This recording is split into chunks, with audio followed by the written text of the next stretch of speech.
Hello दोस्तों, youth competition times में मैं आपका स्वागत करती हूं और हम पढ़ रहे हैं संस्कृत साहित्य का इतिहास, उसके विविध सूक्तियों के जितने भी पीपाई के क्वेश्चन हैं उनको आज हम पढ़ने वाले हैं। ठीक है। आज हमारा आज हमारा ये देखिए, हमारा टॉपिक का नाम है संस्कृत साहित्य का इतिहास। संस्कृत साहित्य का इतिहास और विविध साहित्य इतिहास। ठीक है।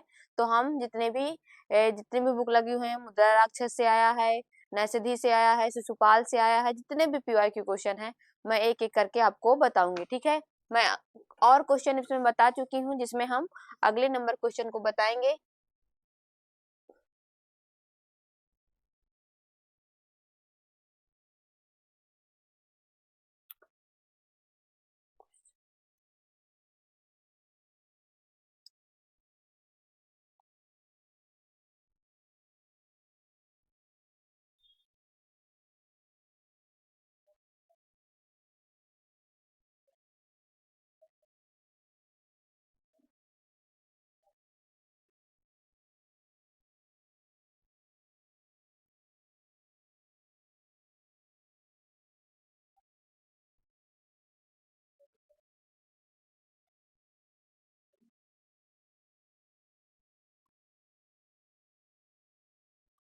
ठीक है। आज हमारा 29 नंबर का क्वेश्चन मैं पढ़ाने जा रही हूँ। 29 नंबर से क्वेश्चन से मैं पढ़ाऊंगी।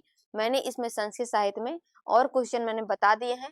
मेरा 29 नंबर से क्वेश्चन चलेगा जिसको मैं बताऊंगी। ठीक है। कुमार संभव से मैं बताने वाली हूँ।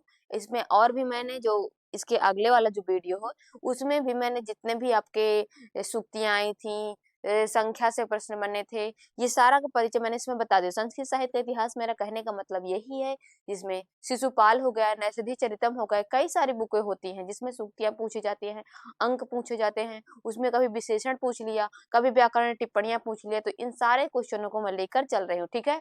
इसका क्वेश्चन है 2018 में पूछा गया था, एलटी में पूछा गया था। देखिए, यूपी पीसीएस एलटी में पूछा गया था, 2018 का क्वेश्चन है।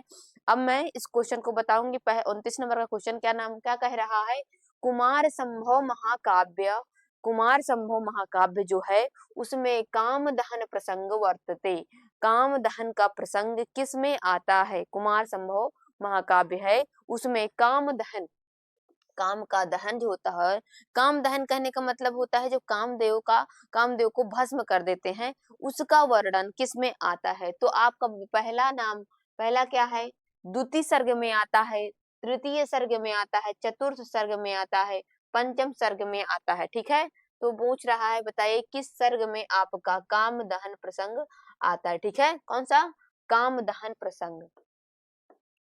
इन सर्गों का नाम दे रहा है, तो आप बताइए कौन से सर्ग में वह काम दहन प्रसंग आपका आता है। ठीक है। बताइए कौन से में आता है।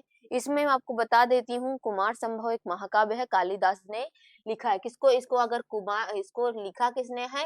तो कालिदास ने इनको लिखा है। ठीक है। कालिदास ने कुमार संभव महाकाव्य लिखा है। ठीक है। कितने सर्ग हैं? 17 सर्ग हैं। कितने सर्ग हैं? 17 सर्ग हैं। सर्गों की अगर बात कर लेते हैं तो कुमार संभव में 17 सर्गों का वर्णन होता है। ठीक है। इसमें शिव और पार्वती का, इसमें शिव और पार्वती का वर्णन प्राप्त होता है। इसमें शिव नायक है, पार्वती नायिका है। ठीक है। ये सब वर्णन उसमें मिलता है। तो आपको बता रहा है कि काम दहन प्रसंग का जो वर्णन मिलता है, तो बताइए किस में मिलता है? तो ठीक है, उसमें यह बताते हैं कि जब तारका शुरू होता है उससे सभी लोग परेशान रहते हैं, पृथ्वी परेशान रहती है। ठीक है। सारे लोग परेशान रहते हैं क्योंकि उन्हें उसको कोई वध नहीं कर सकता था। उसने क्योंकि जब उसने वरदान मांगा था, शंकर भगवान से पूजा करके उसने वरदान मांगा था, तो उसने कहा कि मैं आपके पुत्र के द्वारा ही मारा जाऊंगा। तो लेकिन उस समय जो शंकर भगवान रहते हैं उनके पास कोई पुत्र या संतान नहीं रहती, उनका विवाह तक नहीं हो रहता है और वह अघोरी रहते हैं, उनका विवाह करने का कोई मतलब नहीं रहता। तो इसलिए वो ऐसा आशीर्वाद मांग लेता है कि ये विवाह करेगा नहीं तो मैं मारा जाऊंगा नहीं। ठीक है। तो उससे परेशान, तब उनका किया जाता है कि वह फिर सारे लोग उनको पार्वती जी उनको मनाती हैं या उनके लिए तपस्या करती हैं। फिर उसके बाद तपस्या जब होती है तब वो क्या करते हैं, जब पार्वती उनके लिए तपस्या करती है, उनकी वो उस समय घोर तपस्या में शंकर भगवान विलीन रहते हैं, लेकिन पार्वती उनको पाने के लिए बार बार तपस्या करती रहती है। तो उनकी तपस्या पर उनको पार्वती की जो तपस्या करती रहती हैं उन पर भी उनकी तपस्या पर भी कोई प्रभाव उनका नहीं हो पाता है। तब उससे परेशान होकर के कामदेव को भी बुलाया जाता है, तो कामदेव भी उनका कीड़ा इत्यादि करते हैं। और उसके बाद जब वो अपन तो शंकर भगवान को वो अस्त्र मार देते हैं, तो शंकर भगवान की जो तपस्या भंग करता है, तो उससे जो तीसरा नेत्र खुलता है, उससे शंकर क्या कहते हैं, उस कामदेव को भस्म कर देते हैं। लेकिन बाद में रति बहुत विलाप करती है, लेकिन शंकर भगवान कहते हैं कि ये अब अंग के रूप में रहे, अपने जो जो भौतिक जो अंग है उसके रूप में नहीं रहेंगे, अब ये सभी के में वास करेंगे। ठीक है, तो ऐसा आशीर्वाद दे देते हैं। तो इसमें बताइए जो काम दहन का प्रसंग आता है, मतलब काम दहन का मैंने इतना सारा वर्णन बता दिया, तो उसमें बताना है कि किस सर्ग में आपको आता है काम दहन प्रसंग। बताइए सभी लोग, बताइए किस सर्ग में आता है, बताइए सभी लोग, बताइए किसमें आता है। पंचम सर्ग में नहीं आता है, ठीक है, पंचम सर्ग में नहीं, चतुर्थ सर्ग में नहीं, आपका तीसरी सर्ग में, द्वितीय सर्ग, तृतीय मतलब तीसरे सर्ग में। अच्छा, काम दहन का जो प्रसंग होता है तो तीसरे सर्ग में आपका काम दहन का प्रसंग हो जाता है। ठीक है, काम दहन, अगर काम भस्म होता है, काम के बारे में बताया गया तो तीसरा सर्ग पढ़िए तो उसमें आपका आ जाएगा। ठीक है, अगला नंबर है ये देखिए, काम दहन प्रसंग 76वां नंबर का श्लोक है, तृतीय सर्ग में। वो जब 76 नंबर का श्लोक जब देखेंगे तो काम दहन का प्रसंग उसमें प्राप्त हो जाएगा।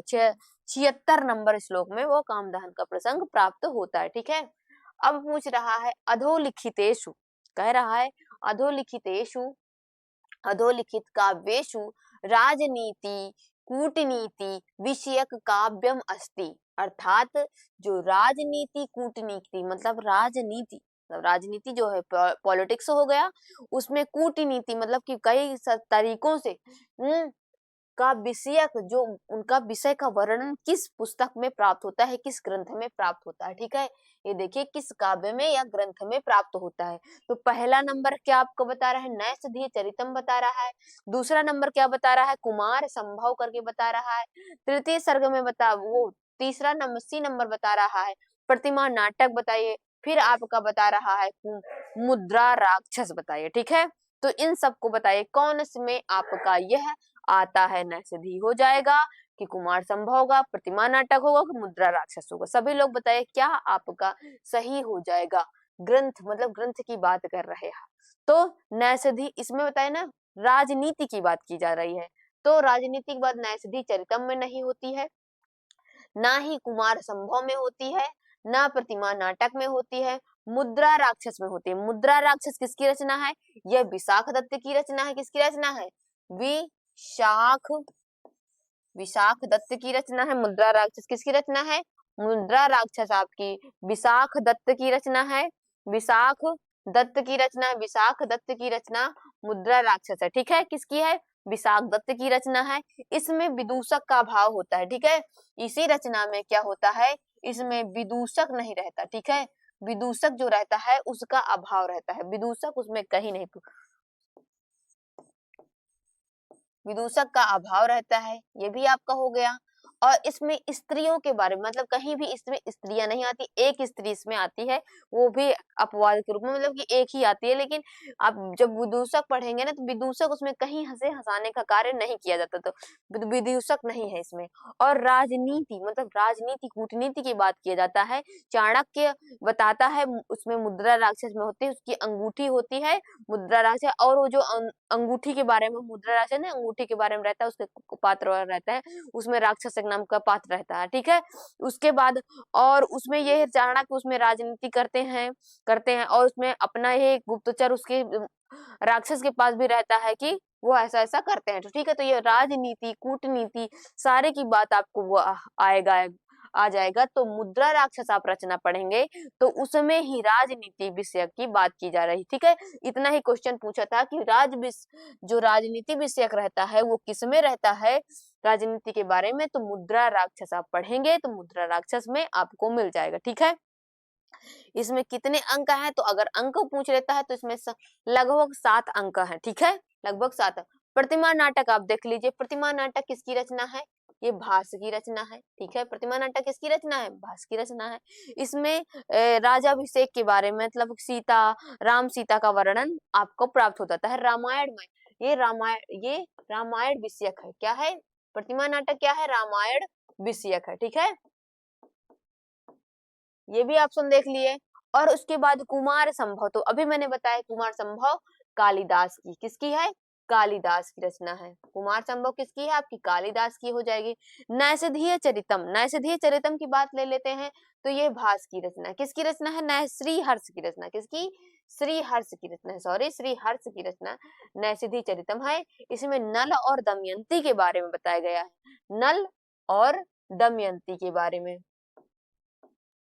दमयंती के बारे में बताया गया है। इसमें लगभग कितने सर्ग हैं, नैषधीय चरितम में याद रखिएगा, इसमें सर्ग की संख्या 22 मानी जाती है, ठीक है, क्या है, 22 मानी जाती है। प्रतिमा नाटक में आप देख लीजिए 7 है, ठीक है, इसमें प्रतिमा नाटक में कितना है, 7 है। और कुमार संभव की बात ले लेते हैं तो 17 सर्ग है, 17 सर्ग है। मुद्रा राक्षस 7 अंक, ठीक है। तो ये सारा आप, इसलिए मैं इसको सबको बताते हुए चलती हूँ कि ताकि आपको कहीं भी क्वेश्चन आपको बने तो आप इसमें बता दें, ठीक है। राजनीति विषय की बात की जा रही है तो आपको मुद्रा राक्षस में सही हो जाएगा, ठीक है। अगला देख लेते हैं, अगला क्वेश्चन हमारा क्या कह रहा है, कह रहा है, देखिए यही मैंने पीपीटी में बताया कि राजनीति कूटनीति की बात आपकी अगर चलती है तो आप मुद्रा राक्षस पढ़िए, उसमें आपको राजनीति कैसे करनी है, अपने जो जिससे आप कूटनीति अपना रहे, मान लीजिए मैं हूँ, ठीक है, मैं किसी को षड्यंत्र के द्वारा उसको धराशायी करना चाहती हूँ, उसको मिटाना चाहती हूँ, ठीक है, तो मैं अगले पक्ष की भी बात जानूंगी कि उसके पास क्या कमी है और क्या उसके पास कमी नहीं है जिससे मुझे ही वो ऐसा कर सकता है, ठीक है। तो यहाँ पर चाणक्य क्या रहते हैं, अपने जो शत्रु रहते हैं उनको बदलना ही है, कहे मतलब कि हराना ही है, लेकिन साथ ही साथ उनका एक पक्ष रहता है कि उनको मानसिक जो उनके मन में है वो भी उनको बदलना है, ठीक है। तो चाणक्य अपने जो विरोधी पात्र रहता है उसका भी एक सम्मान करते हैं, उसको भी कहते हैं कि वो भी ऐसा होगा। तो राजनीति को विषय में किसके बात की जा रही है, वो कूटनीति नाटक की बातें की जा रही है।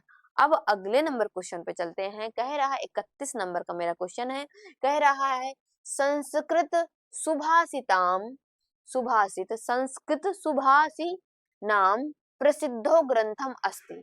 जो संस्कृत सुभाषित है उसमें देखिए संस्कृत सुभाषी नाम प्रसिद्धो ग्रंथो अस्ति, मतलब जो संस्कृत सुभाषित है उसमें प्रसिद्ध ग्रंथ बताइए।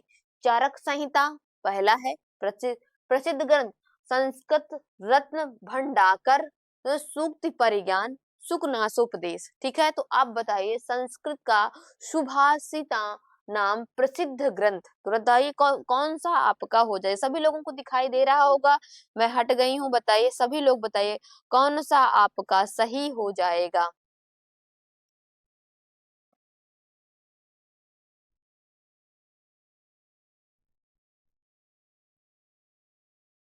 बताइए सभी लोग बताइए, अब मालूम पड़ा कौन सा है ना। ये आपका सुकनास उपदेश हो जाएगा, सुकनास उपदेश नहीं होगा, सूक्ति परिज्ञान भी नहीं होगा, आपका चरक संहिता नहीं होगा, आपका क्या होगा, ये आपका सुभाषित रत्न भंडागर हो जाएगा, ठीक है। भंडागर आपका ये ही आपका सही होगा, सुभाषित रत्न भंडाकर आपका ये जो आप देखेंगे उसमें आपका आ जाएगा, ठीक है। इसमें इसमें कहते हैं संस्कृत का सबसे प्रसिद्ध माना जाता है, सुभाषित माना जाता है।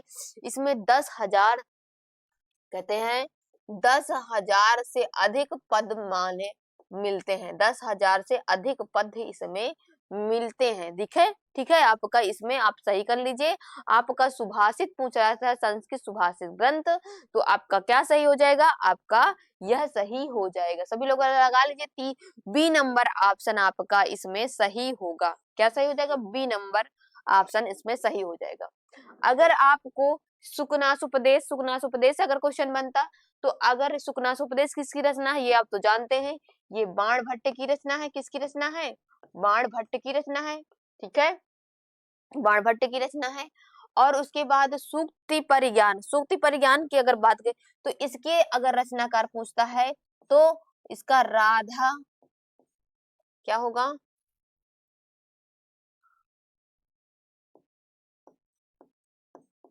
वल्लभ त्रिपाठी, ये हो जाएगा। ठीक है, अगर चरक संहिता की बात कर लेते हैं कि चरक संहिता किसकी है, तो आपकी चरक संहिता होगी महर्षि चरक की होगी। महर्षि चरक ने ही इसको चरक संहिता महर्षि चरक के द्वारा ही लिखी गई है। और ये इसमें क्या है, चरक संहिता में किसके बारे में बताया जाता है, आयुर्वेद के बारे में बताता है, चिकित्सा के बारे में बताया जाता है, सबसे ज्यादा किसके बारे में बताया जाता है, चिकित्सा के बारे में बताया जाता है। ठीक है, तो आपका इसमें आ जाएगा, तो ये आपका चिकित्सा, जैसे चरक संहिता में तो चिकित्सा के बारे में बताया गया है, सुभाषित रत्न भारत, तो ये आपका बी नंबर सही हो जाएगा। ठीक है, इसका और भी मैंने इसलिए परिचय पूरा दे देती हूँ ताकि आने वाले जितने भी आपके क्वेश्चन बने तो इससे आप ले लें। लेकिन इसमें ग्रंथ, प्रसिद्ध ग्रंथ की बात की जा रही है, तो आपका बी नंबर इसमें सही हो जाएगा। क्या आप सही कर लीजिए, बी नंबर आपका इसमें सही कर लीजिए। कहते हैं देखिए, प्रसिद्ध ग्रंथ सुभाषित 10,000 से अधिक पद्य का प्रयोग है, सबसे बड़ा भी है और इसमें सब 10,000 सब ये सबसे बड़ा भी है और तथा 10,000 पद्य का प्रयोग किया गया है। कितने, 10,000 पद्यों का प्रयोग इसमें किया गया है। अब देख लीजिए अगला नंबर आपका आता है, कह रहा है कथा आख्यायिका, कह रहा है कथा आख्यायिको संबंधा कुत्र घट्यते। बताइए, जो कथा और आख्यायिका नाम है, जो कथा आख्यायिको संबंध कुत्र घट्यते, बताइए किसमें आपका घटित होता है, गद्य शिक्षणेन में कि गद्य शिक्षण में, आपका आपका बताइए कथा और आख्यायिका महाकाव्य शिक्षणे में, महाकाव्य की शिक्षा में, व्याकरण शिक्षा में, नाटक शिक्षणेन में, गद्य शिक्षणेन में। आप बताइए, जो कथा और आख्यायिका का बात की जा रही, तो आप बताइए क्या सही हो जाए, सभी लोग देखिए और बताइए क्या आपका सही हो जाएगा, सभी लोग देखिए बताइए कौन सा सही होगा। आपको बताया ना, ये महाकाव्य शिक्षण में नहीं होगा, गद्य और किसकी बात की रही है, आख्यायिका की बात की जा रही, तो महाकाव्य आपका नहीं होगा। व्याकरण तो कतई नहीं होगा, व्याकरण में कहाँ महाकाव्य और इसमें अगर आप देख ले नहीं समझ में आ रहे तो इसमें कथा और किसकी बात की जा रही है, आख्यायिका की बात की जा रही है, आख्यायिका की बात की रहा है। ठीक है, कथा और आख्यायिका की बात हो रही है तो इसको बताना है, तो महाकाव्य में कथा और आख्यायिका ना नहीं, आपका नाटक में आता है, नहीं नाटक में भी नहीं आता, आपका गद्य में आता है। ठीक है, इसमें कहते नहीं है कि जो कथा, जिसमें कथा किसकी है, कादम्बरी की है, कथा उसमें आख्यायिका हर चैतम हो गया, तो कथा और आख्यायिका की बात किसमें चलती है, तो आपको गद्य में आता है, गद्य में आपका कथा आख्यायिका की बात चलती है। ठीक है, आपका व्याकरण नहीं होगा क्योंकि व्याकरण में आपको पाणिनि के सूत्रों को बताएंगे, आपका नाट्य शास्त्र होगा तो भरत मुनि हो गया। ठीक है, अगर महाकाव्य आपने देखे हैं, रघुवंश हो गया, कुमार संभव, कई सारे महाकाव्य होगा, लेकिन अगर कथा और आख्यायिका की बात करें तो आप ये सही निकाल लीजिएगा, गद्य गद्य शिक्षण करके आपका आता है, उसमें आपका ये सही हो जाएगा। अब देख लीजिए, ये कहते हैं कथा और आख्यायिका की बात, मैं इसको बता दे रही हूँ, इसका संबंध घटित होता है। कथा क्या होता है, कवि की कल्पना होती है, कवि की कल्पना होती है, जैसे आप देखेंगे कवि की कल्पना किसमें है, कादम्बरी में है, कल्पना मात्र है, और कभी कभी उच्छ्वासों में विभक्त होता है, ये कभी उच्छ्वासों में विभक्त नहीं होता है।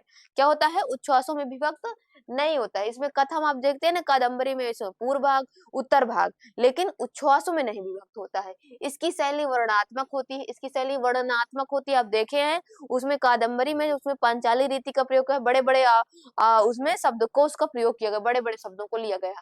आख्यायिका को जो इतिहास प्रसिद्ध होती है, और जैसे हर्षचरितम आप पढ़ेंगे तो इतिहास प्रसिद्ध है, बाणभट्ट ही ऐसे कवि हैं जिन्होंने अपने वंश के बारे में आख्या ग्रंथ में अपना दिया है, तो ये इतिहास प्रसिद्ध हो जाएगी।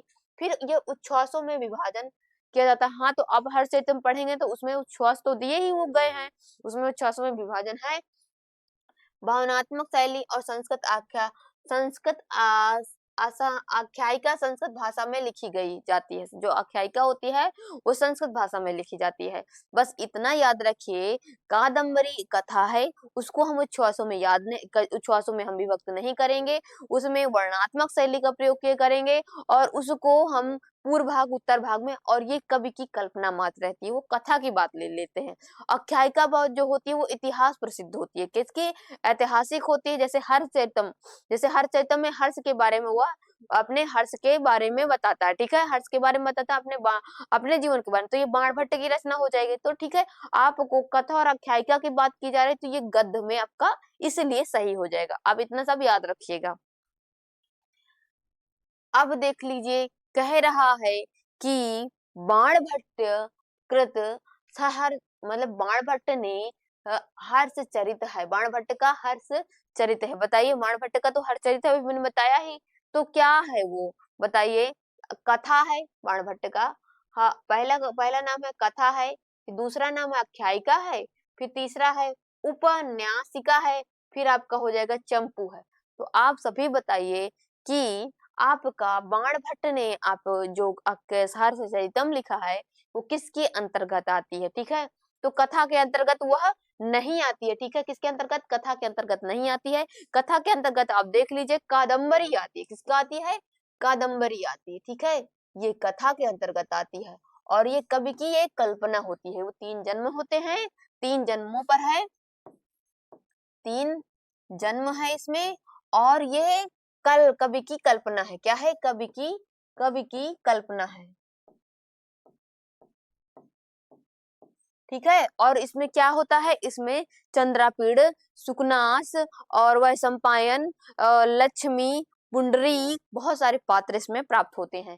और इसको किसने लिखा है? इसको लिखा है बाणभट्ट ने लिखा। ठीक है, और इसमें कौन सी रीति का प्रयोग किया गया है? इसमें पांचाली रीति का इसमें प्रयोग किए गए। ये सब देख लीजिए, ध्यान रखिएगा। ठीक है, अब उपन्यासिका माने उपन्यास जो होते हैं, उपन्यास आपका देख लेते, ये उपन्यास तो होगा ही नहीं।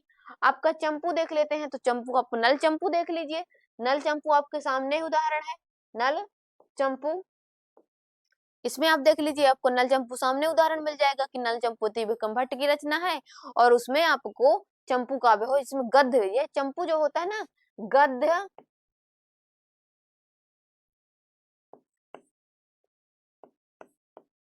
गद्य और पद्य पर जो आधारित होता है उसे क्या बोलते हैं? आपको चंपू बोलते हैं, चंपू काव्य बोलते हैं। ठीक है, चंपू काव्य बोलते हैं। जो गद्य पद्य पर आधारित होता है उसको क्या कहते हैं? चंपू बोलते हैं। ठीक है, आपको ये हो जाएगा। अब लेकिन हर्षचरितम की बात की जा रही है कि आप बताइए हर्षचरितम किस प्रकार का है। तो मैंने आपका एक ही ऑप्शन इसमें बच रहा है। क्या बच रहा है? आख्यायिका बच रहा है। ठीक है, तो आपका आख्यायिका सही हो जाएगा। आख्यायिका जो होता है इतिहास प्रसिद्ध होता है। आख्यायिका में आपको हर्षचरितम जिसमें वो बाणभट्ट ने लिखा है। किसको लिखा? हर्षचरितम को किसने लिखा है? बाणभट्ट ने लिखा है। आपका बाणभट्ट ने हर्षचरितम लिखा है। इसमें अपने बारे में 2 सर्ग है। 2 सर्ग में उन्होंने अपने बारे में अपना जीवन परिचय दिया है। ठीक है, अपने जीवन के बारे में बताया है, अपना गांव ग्राम बताया है, अपने बारे में उन्होंने और फिर बताया, फिर राजा हर्ष के बारे में उन्होंने बताया है। राजा हर्ष के बारे में वह बताते हैं। हर्ष के ही आश्रित कवि रहते हैं और उसमें राजश्री एक उनकी बहन रहती है, उनके बारे में भी वो बताते हैं। ठीक है, तो आप ये आख्यायिका, अगर हर्षचरितम की बात ले लेते हैं तो आप ये क्या सही कर लीजिएगा कि हर्षचरितम आख्यायिका ग्रंथ है। क्या सही है? हर्षचरितम आख्यायिका ग्रंथ है। ठीक है, आपका हर्षचरितम कौन सा ग्रंथ है? आख्यायिका ग्रंथ है। इसे और बाणभट्ट की और रचना है, जैसे कादम्बरी हो गया, ये कथा है। ठीक है, कादम्बरी क्या है? एक कथा है। और हर्षचरितम क्या है? एक आख्यायिका ग्रंथ है। ठीक है, यह कथा के अंतर्गत आती है और हर्षचरितम जो है ऐतिहासिक, यह आख्यायिका ग्रंथ है और इतिहास प्रसिद्ध होता है। ठीक है, ये आपको ध्यान रखना चाहिए। ठीक है, अगला देख लेते हैं क्वेश्चन। कहते हैं, देखिए अगले क्वेश्चन में आप देख लीजिए, गद्य काव्य त्रयाम आयंती, जो गद्य काव्य होता है उसमें कहते हैं गद्य काव्य त्रयाम आयांति। बताइए, जो गद्य काव्य है उसको 3 तीनों के अंतर्गत क्या, मतलब जैसे मैं बताता हूँ, जैसे लघुत्रय होता है उसमें 3 होते हैं। लघुत्रय में आपका क्या आता है, कालिदास की रचनाएं उठा लीजिए, वो कालिदास की रचना, जैसे मेघदूत हो गए, रघुवंश हो गया, और एक रचना है जिसमें कालिदास की ही रचनाएं होती हैं, ठीक है, उसमें आती हैं। और बृहत्त्रयी किशुन कि किरातार्जुनीयम शिशुपाल नरसिद्धि चरितम, उसी प्रकार पूछ रहा है कि गद्यत्रय। अब गद्यत्रय के बारे में बताइए, कौन कौन सी रचना आपकी गद्यत्रय के अंतर्गत आते हैं, तो बताइए कौन सा है। शिवराज विजय, पहले ऑप्शन है 10 कुमार चरितम, वासदत्ता, कादम्बरी, पहला ऑप्शन है। दूसरे ऑप्शन का नाम है कादम्बरी, शूद्रक कथा, फिर हर्ष चरितम, ये दूसरा ऑप्शन हो गया। फिर तीसरा ऑप्शन होगा हर्ष चरितम, 10 कुमार चरितम, शूद्रक कथा, तो ये आपका तीसरा हो गया। फिर आपका आता है शिवराज विजयम, कादम्बरी, हर्ष चरितम। सभी लोग बताइए आपका ए सही होगा, बी सही होगा, सी सही होगा कि डी सही होगा, क्योंकि गद्यत्रय की बात कर रहे हैं कि गद्यत्रय में कितनी रचनाएं आती हैं। सभी लोग बताइए, सभी लोगों को दिखाई भी दे रहा होगा, हाँ सभी लोग बताइए। और इसमें आपको बताइए कौन सा आपका हो जाएगा, ठीक है, तो इसमें सभी लोग बताएं। आपका डी भी ऑप्शन नहीं होगा, ठीक है, इसमें नहीं होगा, सी भी नहीं होगा, आपका बी भी नहीं होगा, आपका ए नंबर सही हो जाएगा। क्या नंबर, ए सही हो जाएगा। कैसे सही हो जाएगा, क्योंकि इसमें गद्य की बात की है। 10 कुमार चरितम आप देख लीजिए, ये भी गद्य पे है, और वासदत्ता भी देख लीजिए, ये भी गद्य पर है, और कादम्बरी भी देख लीजिए, ये भी गद्य पर है। तो आपका गद्य त्रय के अंतर्गत कौन से आती है, ये 10 कुमार चरितम, वासदत्ता और कादम्बरी आती, ठीक है। ये कादम्बरी शूद्रक कथा उसी के बारे में है, अंदर दे दिया, तो इसलिए ये गलत हो गया। हर्ष चरितम आख्यायिका है, इसलिए ये भी गलत हो गया। आहर चरितम देखिए आख्यायिका है, फिर इसको ये भी इसलिए मैंने गलत कर दिया इसको। 10 कुमार चरितम ये है तो कथा, लेकिन उसके बाद क्या लिखा, शूद्रक कथा, ये भी आपका इसलिए गलत हो गया। शिवराज विजय उपन्यास है भाई, ये इसलिए इस गलत हो गया। कादम्बरी कथा तो है, लेकिन आख्याय बाद में आख्यायिका, इसलिए तीनों ऑप्शन इसलिए गलत हो जाते हैं। ये क्या हो जाते हैं, तीनों ऑप्शन इसीलिए गलत हो जाते हैं क्योंकि इसमें कहीं आख्यायिका बता देता है तो कहीं उपन्यास बता देता है, इसलिए तीनों ऑप्शन गलत हो जाते हैं। आप ये 10 कुमार चरितम देखिए, 10 कुमार चरितम में किसकी रचना है, दंडी की रचना है। आपको थोड़ा सा जान लीजिए, परिचय जान लीजिए। ये 10 कुमार चरितम आप देख लीजिए, ये किसकी रचना है, 10 कुमार चरितम किसकी है,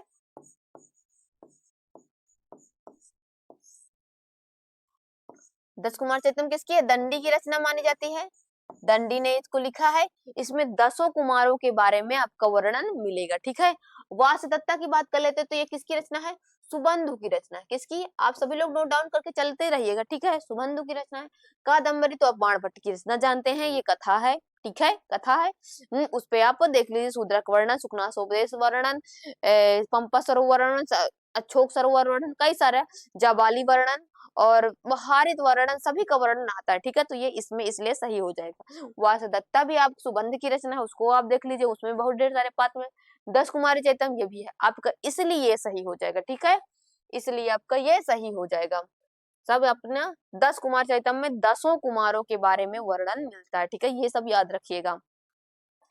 फिर अगला देख लेते हैं, कहते हैं गद्यत्रयी, कह रहा है कि गद्यत्रयी, आपका जो गद्यत्रयी आती है उसके अंतर्गत दंडी द्वारा रचित 10 कुमार चैतम में सुधवंत की है, मतलब कि दंडी के ने क्या लिखा है, गद्यत्रय के अंतर्गत दंडी द्वारा रचित, दंडी द्वारा रचित क्या है, 10 कुमार चैतम, और ठीक है, और सुबंधु के द्वारा क्या लिखा है, वासदत्ता लिखा गया है, और आपका बाणभट्ट ने क्या लिखा है, कादम्बरी लिखा, ठीक है। तो ये गद्यत्रय की बात कर लेता है, तो आप ये लगा दीजिएगा कि गद्यत्रय के अंतर्गत 10 कुमार चैतम, वासदत्ता और कादम्बरी आते हैं, ठीक है। बृहत्त्रयी में पूछ लेता है, बृहत्त्रयी क्या अगर बताइए तो किशुन शब्द याद रखिए, किशुन में बताती हूँ बार बार, उससे भी आपका ये हो जाता है, ठीक है। बृहत्त्रयी, बृहत्त्रयी की अगर बात कर लेते हैं तो किशुन शब्द से आपका ये बृहत्त्रयी के अंतर्गत आता है, तो आप ये आप याद रखिए, किशुन, किशुन शब्द से आप किरातार्जुनीयम ले लीजिएगा, क्या होता है, किरातार्जुनीयम ले लीजिए, ये और शिशुपाल ले लीजिए, नैषधीय चरितम ले लीजिए, ठीक है। मेघदूत अगर लघुत्रय में पूछ लेता है तो लघुत्रय की बात बताइए, तो लघु त्रय में आपका क्या सही हो जाएगा, मेघदूत हो जाएगा, मेघदूत होगा। और मेघदूत होगा कौन सा, कुमार संभव होगा, कुमार संभव होगा। और एक और भी एक रचना आती है, मेघदूत, कुमार संभव और रघुवंश, ठीक है, ये आपका इसमें आ जाते हैं। तो आप गद्यत्रय की बात करें तो गद्यत्रय को याद रखिए, और बृहत्त्रय से भी क्वेश्चन बन सकता है, लघुत्रय से भी क्वेश्चन बन सकता है। तो इन सबको त्रय वाले जो क्वेश्चन है उनको याद रखिएगा, ठीक है। ये त्रय वाले जो क्वेश्चन है वो इम्पोर्टेंट होते हैं। अभी जिसमें त्रय, जिसमें 3-3 करके होता है, उसको आप सभी लोग देख के और नोट डाउन करते चलिए, कभी भी पूछ सकता है, ठीक है। अब पूछ रहा है, कह रहा है, श्रेण श्रेयसी केन तृप्यते, श्रेयसी केन तृप्यते इति सूक्तम अस्ति। पहले कहता है जो श्रेय कार्य होता है, उसे जो श्रेष्ठ कार्य है, उससे कौन नहीं तृप्त होता है। मतलब जो अच्छा कार्य कोई कर रहा है, कोई चीज अच्छी आपने देख ली, मान लीजिए कोई अच्छा चीज देख लिया, अच्छा चीज देखने का मतलब है कहीं आप जंगल में चले गए, आपने बहुत अच्छा पहाड़ वगैरह देखा, जिसको प्रकृति से प्रेम रहेगा वो देखेगा तो उसको वो लगेगा कि मैं इसको देखता ही रहूं, ठीक है। जो अभी कोई बच्चे हो गए तो वो उनको खिलौना इत्यादि दे तो उसको नहीं छोड़ते हैं, उसको खेलते ही रहते हैं, ठीक है। तो कोई अच्छा कार्य, कोई अच्छी जगह, कोई अब कहीं आप भगवान को मानते हैं तो भगवान के मंदिर चले गए जिस भगवान को, तो आप कुछ कुछ क्षण उनको देखते ही रहते हैं। तो जो श्रेय होता है, जो अच्छा रहता है, उसको आप ऐसा कार्य करते हैं। तो ये जो श्रेयसी ही केन तृप्यते, तो यह जो आपकी जो लाइन दी है, ये आपकी सूक्ति जो दी है, वो किस ग्रंथ से है इसको बताना है। नैषधि चरितम से है, शिशुपाल से है, किरातार्जुनीयम से है, रघुवंश महाकाव्य से है। तो ये रघुवंश महाकाव्य से नहीं होगा, ठीक है, आपका रघुवंश महाकाव्य इसमें नहीं होगा, किरातार्जुनीयम भी आपका नहीं होगा, नैषधि चरितम भी आपका नहीं होगा। क्या सही हो जाएगा आपका, शिवराज, जो शिशुपाल वध हम आप पढ़ेंगे उसमें आता है, जब नारद भगवान, नारद क्या रहते हैं, आका इंद्र का संदेश लेकर वह उतरते हैं, ठीक है, क्या होते हैं, वह अपना इंद्र का संदेश लेके नीचे आते हैं कृष्ण भगवान के पास, कहते हैं कृष्ण भगवान, तो वो अलौकिक रहते हैं, जो अब भाई ऊपर से इतना भव्य है, क्योंकि आप इतना भव्य रहते हैं, वो उनको सफेद रहते हैं, और बहुत सारी उपमाएं दी जाती है। आप जो उनके जब वर्णन आप पढ़ेंगे तो उतरने का तो बहुत अच्छा दिया हुआ है, ठीक है। तो वह अपना जब नारद से बात करते हैं तो नारद को ही सम्मान देते हैं, कहते हैं कि आप श्रेय हैं, आपसे बात कर करके मुझे तो तृप्ति हो रही है कि भला कल्याणकारी शुभ कार्यों से किसकी तृप्ति होती है। नारद को देखकर श्री कृष्ण ऐसा कहते कि भला बताइए कल्याणकारी हैं आप, उसको देखकर कौन तृप्त होता है, कौन ही नहीं तृप्त होता, कोई नहीं तृप्त होता है। अगर मेरे लिए कल्याण का चल रहा है, कल्याण का विषय चल रहा है, मेरे लिए कोई कल्याणकारी है, तो मैं क्या तृप्त हो जाऊंगी। अगर भाई मैं नहीं तृप्त हो जाऊंगी, मुझे लगेगा अरे मेरा और कल्याण हो, और जैसे मुझे श्री कृष्ण भगवान दर्शन दे दिए, ठीक है, तो मैं क्या कहूंगी कि अच्छा दर्शन दे दिए हैं, जाइए आप। तो ऐसा नहीं होता है, मैं कहूंगी कुछ देर रुकिए, कुछ देर ठहरिए, मुझे आप कल्याणकारी हैं मेरे लिए, मैं आपको देखकर मैं तृप्त नहीं हो रही हूँ, ठीक है। तो श्री नारद जी को देखकर श्री कृष्ण भी कहते हैं कि भला आपको नारद जी, भला आपको देखकर कौन तृप्त होगा, मतलब कोई नहीं तृप्त होगा, क्योंकि आप कल्याणकारी हैं, ठीक है। तो ऐसा इसमें शिशुपाल में आपका आता है, ठीक है। रघुवंश महाकाव्य की बात कर लेते हैं, तो रघुवंश कालिदास ने लिखा है, इसमें 19 सर्ग हैं, 19 सर्गों का है, 19 सर्ग हैं। इसमें रघु इक्ष्वाकु मनु से स्टार्ट होता है, मनुवंश, मनु या इक्ष्वाकु वंश से स्टार्ट होता है। और इसमें कितनी राजाओं का, इसमें 31 राजाओं का वर्णन इसमें प्राप्त होता है, 31 राजाओं का वर्णन इसमें प्राप्त होता है, ठीक है, 31 राजाओं का वर्णन इसमें प्राप्त होता है। फिर ये रघुवंश की बात ले लेते हैं, किरातार्जुनीयम की बात ले लेते हैं, तो किरातार्जुनीयम आप देख लीजिए, किरातार्जुनीयम में कितने सर्ग हैं, 18 सर्ग हैं। कितने सर्ग हैं, 18 सर्गों की बात की गई है, किरातार्जुनीयम में 18 सर्ग हैं।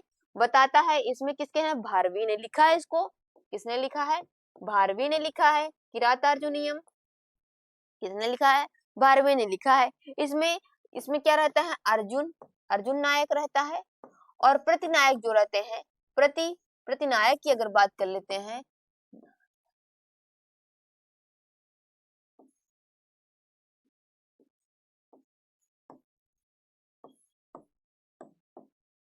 प्रतिनायक की बात कर लेते हैं तो इसमें कौन रहते हैं? प्रतिनायक की अगर बात होती तो इसमें आपका किरात रहते हैं। किरात को क्या कहते हैं? किरात को शिव कहते हैं। क्या कहते हैं? शिव कहते हैं। किरात को क्या कहते हैं? शिव कहते हैं। ये सब याद रखिएगा। छोटा सा परिचय बता, ये श्री नैषधि चरितम श्री हर्ष की रचना है। श्री हर्ष की रचना मानी जाती है। श्री हर्ष की रचना है। इसमें कितने सर्ग रहते हैं? इसमें 22 सर्ग का प्रयोग किया गया है।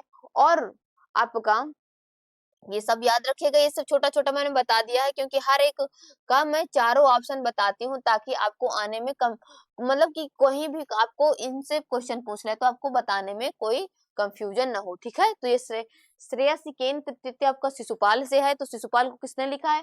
माघ ने लिखा है। किसने लिखा है? माघ की रचना है। इसमें कितने सर्ग हैं? इसमें अगर सर्ग की बात कर लेते हैं तो इसमें 20 सर्ग की बात की गई है। कितने सर्ग हैं? 20 सर्ग की बात की गई। इसमें आप अगर अगला क्वेश्चन देख लेते हैं,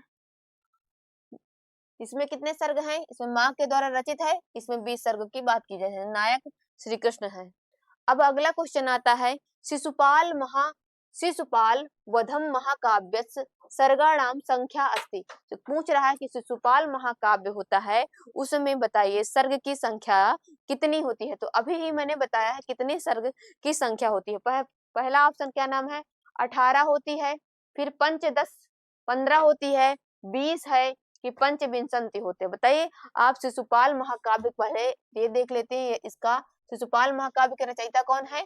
माघ ने इसको रचा है। ठीक है, माघ की रचना है। इसमें कितने कितने सर्गों की बात की गई है? तो आपका 18 नहीं होगा, ना ही 15 होगा, ना 25 होगा। आपका क्या सही हो जाएगा? 20 सर्ग है। ठीक है, इसमें कितने सर्ग हैं? 20 सर्ग हैं। नायक इसमें 20 सर्गों की बात की गई है। इसमें देखिए नायक जो रहते हैं श्री कृष्ण भगवान रहते हैं। श्री कृष्ण नायक रहते हैं। अगर प्रतिनायक की बात कर लेते हैं तो प्रतिनायक आपका शिशुपाल रहता है। चेदी नरेश जो रहते हैं वो शिशुपाल रहता है। उसको वध करने के लिए ही श्री कृष्ण जन्म लेते हैं। ठीक है, तो आपका ये सही हो जाएगा। ठीक है, उसको वध करने के लिए श्री कृष्ण भगवान का जन्म होता है। शिशुपाल को ही मारने के लिए कि उसने उसकी बुआ ने मतलब कहा जाता है कि 100 ऐसे मतलब वरदान उसने प्राप्त की कि 100 गलती होने के बाद ही उसका वध होगा। ठीक है, उसको ऐसा वरदान उसको मिलता है। तो वह सभी लोगों को प्रताड़ित करता रहता है। तो श्री कृष्ण नारद जी आते हैं और वो सब स्वर्गलोक में इंद्र को प्रताड़ित कर रहा है। सभी में मतलब सबको प्रताड़ित करता रहता है। तो उससे परेशान होकर इंद्र भगवान कहते हैं, हे नारद आप जाइए मेरा संदेश श्री कृष्ण के पास पहुंचाइए कि इस भूतल में, इस जगत में, इस संसार में सबसे ज्यादा शिशुपाल बहुत उपद्रव मचा रहा है। तो आप जन्म लिया है, आपने जन्म लिया है इसी का संहार करने के लिए है। तो इसका संहार करिए आप। ठीक है, तो वह अपना सारी स्थिति नारद जी उसमें बता देते हैं। क्या सारी स्थिति नारद जी बता देते हैं कि ऐसा ऐसा करिए। तो आपको ये अब देख लीजिए अगला आता है, कह रहा है क्वेश्चन नंबर है, कह रहा है हनुमतः मातु नाम अस्ति। कह रहा है जो हनुमत जैसे हनुमान की माता का नाम क्या है। ठीक है, इसमें प्रश्न बन रहा है कि हनुमान की माता का नाम क्या है। अभी सभी लोग पूजा करते हैं हनुमान की, तो हनुमान की माता का नाम तो आप सभी लोग जानते होंगे कि हनुमान की माता का नाम क्या है। तो पहले का नाम है देखिए अंजना है। पहले ऑप्शन का नाम क्या है? अंजना है। दूसरी ऑप्शन का नाम है आदिति है। फिर तीसरे ऑप्शन का नाम है देवहूति है। फिर चौथे ऑप्शन का क्या नाम है? अहिल्या हो जाएगा। तो आप सभी बताइए कि जब आप उसमें पढ़ेंगे हनुमान की माता का नाम तो बताइए क्या होगा? अहिल्या तो नहीं होगा। ठीक है, अहिल्या दूसरा रामायण में होता है तो उसमें अहिल्या को मुक्त कराते हैं राम। ठीक है, देव आहुति भी नहीं होगा, आदिति भी नहीं होगा, आपका अंजना होगा। अंजनी पुत्र पवन सुत नाम, देखिए उसमें आ जाता है अंजनी पुत्र, तो अंजना का पुत्र है। किसका पुत्र है? अंजना का पुत्र है। आपने हनुमान चालीसा पढ़ोगे तो है ना, आता नहीं अंजनी पुत्र पवन सुत नाम महावीर, ऐसे आता है उसमें। तो ये सही हो जाएगा, अंजना का पुत्र रहता है। किसका? अंजना का। हनुमान की माता का नाम रहता है अंजना। ठीक है, अंजना रहता है। अहिल्या महान ऋषि गौतम की जो पत्नी रहती है, अहिल्या क्या रहती है? अहिल्या गौतम ऋषि की पत्नी रहती है। उसको इंद्र छलने आता है, फिर गौतम ऋषि उसको श्राप देते हैं कि जाओ तुम पत्थर की शिला बन जाओगी। ठीक है, तो उस समय वो पत्थर की शिला बन जाती है अहिल्या। जब आप राम का जन्म होता है तब उनके स्पर्श से विश्वामित्र कहते हैं, मतलब उनके गुरु जो कहते हैं कि ये अहिल्या है, इनको भगवान गौतम ने श्राप दे दिया है, ये पत्थर बने हैं। तो अपना पैर वो स्पर्श करते हैं तो वो पत्थर से वो जो पत्थर शिला रहती है उससे अहिल्या मुक्त हो जाती है, ठीक है, मुक्त हो जाती है या उसको उस शिला से मुक्ति मिल जाती है, ठीक है। तो इसमें बताया जाता है। और ये बताया जाता है कि अदिति कश्यप की पत्नी रहती है। अगर आदित्य की बात लेते हैं तो ये कश्यप ऋषि रहते हैं, उनकी एक पत्नी रहती है, ठीक है, उनकी पत्नी रहती है। और दत्त तथा माँ की पत्नी देवताओं की माता तथा दक्ष प्रजापति की पुत्री रहती है। दक्ष प्रजापति की मतलब एक दक्ष रहते हैं, उन प्रजापति की पुत्री रहती है। आदिति की बात की जा रही है। आदिति किसकी पत्नी है? कश्यप की पत्नी है, ठीक है। किसकी पत्नी है? काश्यप की पत्नी है। और दक्ष प्रजापति है, उसकी पुत्री मानी जाती है, ठीक है, उसकी पुत्री है। देवाहुति वो स्वयंभू मनु की पुत्री, स्वयंभू मनु की कन्या है, स्वयंभू मनु की कन्या है। और प्रजापति कर दम की पत्नी है, भगवान कपिल की माता है, ठीक थी, माता थी। ये सब आप याद रखिए कि यहाँ पर हनुमान की बात की जा रही थी। हनुमान की माता का नाम क्या है? तो हनुमान की माता का नाम अहिल्या है, ठीक है। क्या है? नहीं, हनुमान की माता का नाम अंजना है, सॉरी अंजना है, ठीक है। आपका अंजना इसमें सही हो जाएगा।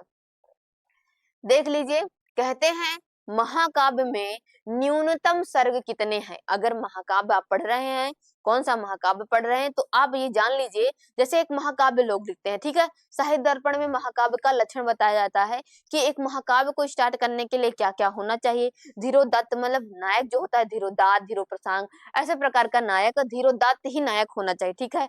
उसमें कितने सर्ग होने चाहिए, कितने, कम से कम कितने सर्गों का प्रयोग होना चाहिए, उसमें शैली क्या होना चाहिए, गुण का प्रयोग करना चाहिए, उसमें पात्र किस प्रकार का प्रयोग करना चाहिए, उसका प्रारंभ किस प्रकार होना चाहिए, अंत किस प्रकार होना चाहिए। ये सारा महाकाव्य 10 को रूपक पढ़ेंगे और साहित्य दर्पण पढ़ेंगे तो महाकाव्य को लिखने का क्या तरीका होता है, क्या ऐसे तरीके में किस प्रकार के नायक का प्रयोग किया जाता है, किस प्रकार की नायिका का प्रयोग किया जाता है, ये सारा वर्णन उसमें प्राप्त होता है, ठीक है। तो इसमें पूछ रहा है कि अगर महाकाव्य आप लिखने जा रहे हैं, ठीक है, क्या महाकाव्य अगर आप लिखने जा रहे हैं, जैसे कोई भी व्यक्ति हो गया, ऐसे तो है नहीं कि वो पुराने ही लोग लिख, आप भी लोग लिख सकते हैं कि अगर आप महाकाव्य लिखिए तो उसमें कितने सर्गों का प्रयोग करिए, ठीक है। तो कह रहे हैं 10 सर्ग का प्रयोग करिए, 8 सर्ग का प्रयोग करिए, 12, 14। तो आप ये याद रखिएगा, 14 सर्ग का प्रयोग नहीं करेंगे, आपका 12 सर्ग का भी प्रयोग नहीं करेंगे, 10 का नहीं प्रयोग करेंगे, 8 सर्ग का प्रयोग करेंगे। कितने सर्ग का प्रयोग करेंगे? 8 सर्ग का प्रयोग करेंगे। कितने सर्ग है? 8 सर्ग का प्रयोग, कम से कम मैक्सिमम कितने सर्ग का प्रयोग करना चाहिए? 8 सर्ग का प्रयोग करना चाहिए, ठीक है। ये सब आप याद रखिएगा। अगला नंबर क्वेश्चन पे हम चल लेते हैं। क्या होता है, इसको मैंने और भी अच्छे से बताया, जैसे मैंने बताया ना कि 10 रूपक में बताया जाता है, साहित्य दर्पण में बताया जाता है, ठीक है। महाकाव्य को लिखने का तरीका देखिए, साहित्य दर्पण के 6वें परिच्छेद में ऐसा कहा गया है कि महाकाव्य को कम से कम कितने लिखने, कहा जाता है न अति स्वल्प स्व अल्पम, न अति मतलब छोटा होना चाहिए, ठीक है, न अति दीर्घ सर्गा, न अधिक दीर्घ मैंने बहुत बड़ा सर्ग कर दे, 18 अष्टाधिका मतलब मैक्सिमम 8 सर्ग, ठीक है, कि मैक्सिमम। और नान वृत्त्यामया क्वापि सर्गः कश्चन दर्शते, कहते हैं कि महाकाव्य ना बहुत छोटे, ना महाकाव्य ऐसा नहीं कि बिल्कुल छोटा सा लिख दे आप उसको महाकाव्य का नाम दे दें, ठीक है, ना बहुत छोटा और ना ही बहुत बड़ा, ना बहुत बड़ा, ठीक है। उसके बाद अधिक सर्ग होते हैं, मतलब 8 से अधिक सर्ग होते हैं, मतलब 8 ही मैक्सिमम 8 तो होने ही चाहिए, ठीक है। यह 8 सर्ग होने चाहिए, मैक्सिमम 8 सर्ग होने चाहिए। आप महाकाव्य लिखेंगे तो आप मैक्सिमम 8 सर्ग होने चाहिए, ठीक है। ये नहीं कि आप छोटी सी रचना कर दे उसका महाकाव्य का नाम दे दें, तो ऐसा नहीं होता है। साहित्य दर्पण आप पढ़ेंगे, साहित्य दर्पण विश्वनाथ की रचना है, उसमें महाकाव्य कैसे लिखा जाता है वो उसका तरीका उसमें बताया गया है। आप उसको 10 रूपक भी पढ़िएगा, 10 रूपक भी आपका धनंजय की रचना है, उसमें भी आपको महाकाव्य किस प्रकार लिखा जाता है, कैसे लिखा जाता है, उसमें भी आपको तरीका बताया गया है, ठीक है। तो ये सब याद रखिए। महाकाव्य आप जब तैयार करेंगे, महाकाव्य आपको जब रचना करेंगे तो मैक्सिमम 8 सर्ग का प्रयोग जरूर करेंगे, ठीक है। अब पूछ रहा है रामायण कथानक के प्रसंग में सुग्रीव का वृत्तांत कह रहा है। अगर सुग्रीव का वृत्तांत जब रामायण चलती है, ठीक है, रामायण आप रचना किसकी है, वाल्मीकि की है, तो अगर रामायण चलती है तो उसमें बताइए सुग्रीव आते हैं, ठीक है। सब लोग जानते हैं बाली का भाई रहता है सुग्रीव, क्यों, किसका, बाली का भाई रहता है सुग्रीव। बाली उसको निकाल देता है, ठीक है, क्योंकि उसमें एक घटना हो गई थी कि वह एक राक्षस से लड़ना रहता है, तो सोचता राक्षस से अंदर गुफा में लड़ते रहते हैं बाली, तो उसमें से जब कहते हैं कि मगर वो कहते हैं ना कि वो अंदर गुफा में चलते रहती है, मार पिटाई करते थे, बाली एक राक्षस को मारने के लिए अंदर घुस जाते हैं और बाहर आप सुग्रीव को बैठा देते हैं कि मेरा इंतजार करना, ठीक है। लेकिन उसमें क्या कहा रहता है, एक राक्षस का वध हो जाता है, बाली मार देते हैं, तो उसमें से बाहर खून निकलने लगता है, क्या हो, रक्त प्रवाह होने लगता है। तो वो सोचते हैं कि शायद बाली मेरा भाई मर गया है और ये राक्षस ने इसको मार दिया, तो बड़ी सी एक शिला रहती है, उसको उठाकर सुग्रीव रख देते हैं। लेकिन बाली नहीं मरता है, वह उस राक्षस को मारते हैं, उसका रक्त प्रवाह नहीं बाहर आता है। लेकिन कंफ्यूजन पैदा होता है, कह देता है कि अरे मेरा भाई ही मेरे खिलाफ ऐसा काम कर रहा है, तो उससे गुस्सा होकर वो उसके राज्य से उसको निकाल देता है, ठीक है। उसकी पत्नी नहीं, उसको पत्नी को नहीं निकालता है, लेकिन सुग्रीव को निकाल देता है। तो वो बाहर रहते हैं, किष्किंधापुर में वह निवास करते रहते हैं, ठीक, किष्किंधा में निवास करते रहते हैं। तब रामायण की रचना ऐसे आती है, तो रामायण में राम लक्ष्मण और उनसे मिलते हैं, ठीक है, किससे, सुग्रीव से मिलते हैं। तो आप ये बताया है कि रामायण जब कथा चलती है तो सुग्रीव का वृत्तांत आता है, ठीक है। तो वो 10 रूपक पढ़ेंगे, तो अगर सुग्रीव का वृत्तांत आता है तो किसके अंतर्गत आता है, वो क्या कहलाता है, वो किस वृत्तांत के तरह, प्रकरी कहलाता है। प्रकरी, पहले ऑप्शन का नाम है प्रकरी। फिर आपका दूसरे ऑप्शन का है उपचार वृत्तांत कहलाता है, पताका कहलाता है, संधि कहलाता है। जब आप 10 रूपक पढ़े, साहित्य दर्पण पढ़े, तो उसमें बताता है कि जैसे प्रकरी की बात कर लेते हैं। प्रकरी क्या होता है, एक छोटा सा प्रसंग होता है, जब जैसे में जिसमें आपको क्या मिलती है, सबरी मिलती है, सबरी और जटायु, जटायु की भी बात कर लेते हैं, जटायु की बात कर लेते हैं। सबरी और जटायु का ये प्रकरी के अंतर्गत आते हैं, क्योंकि जब आप देखेंगे सबरी मतलब जो एक सबरी रहती हैं, वो श्री कृष्ण राम भगवान का वेट करती रहती हैं, मतलब इंतजार करते रहते हैं, बहुत सालों से इंतजार करते रहती हैं। रोज फूल बिछाते हैं कि नहीं, मेरे एक दिन मेरे राम आएंगे और द्वार पर मतलब उन फूलों से चल करके आएंगे और मेरे घर पे बैठेंगे।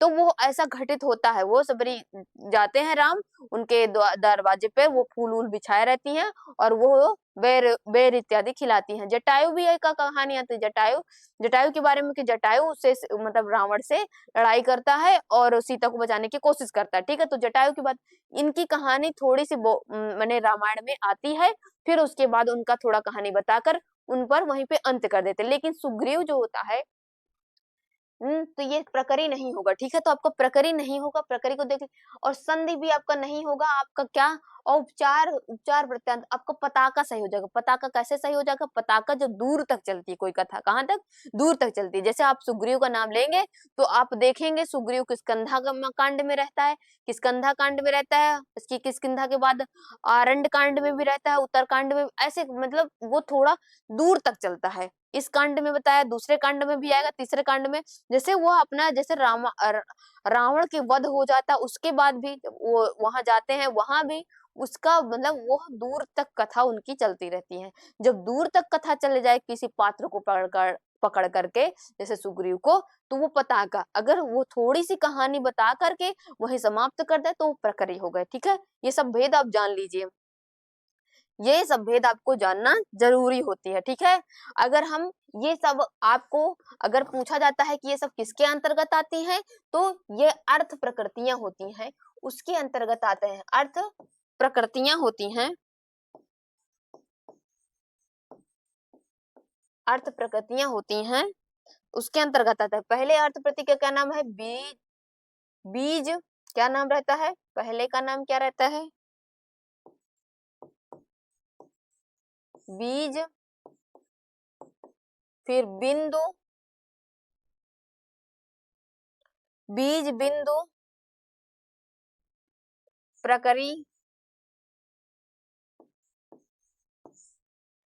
पताका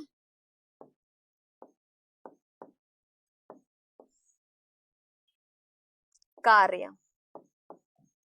ठीक है, ये 5 अर्थ प्रकृतियों का प्रयोग किया जाता है, जिसमें आपको पूछ लिया था कि बताइए प्रकृति के अंतर्गत क्या आता है, पताका के अंदर कौन कौन से। तो पताका के अंदर सुग्रीव की जो वृत्तांत होता है उसका चलता रहता है, सुग्रीव का जो वृत्तांत होता है वो पताका के अंतर्गत आता है। ठीक है, और अगर हम संधि की बात कर लेते हैं कि संधि क्या होती है, तो आप इनको देख लीजिए। ये है संधि जो होती है, जिसमें 5 संधियों की बात होती है। संधि जो होती है 5 होती है, 5 संधि की बात होती है। इसमें कहते हैं पहले का नाम रहता है मुख संधि, मुख संधि। फिर आपका रहता है प्रतिमुख संधि,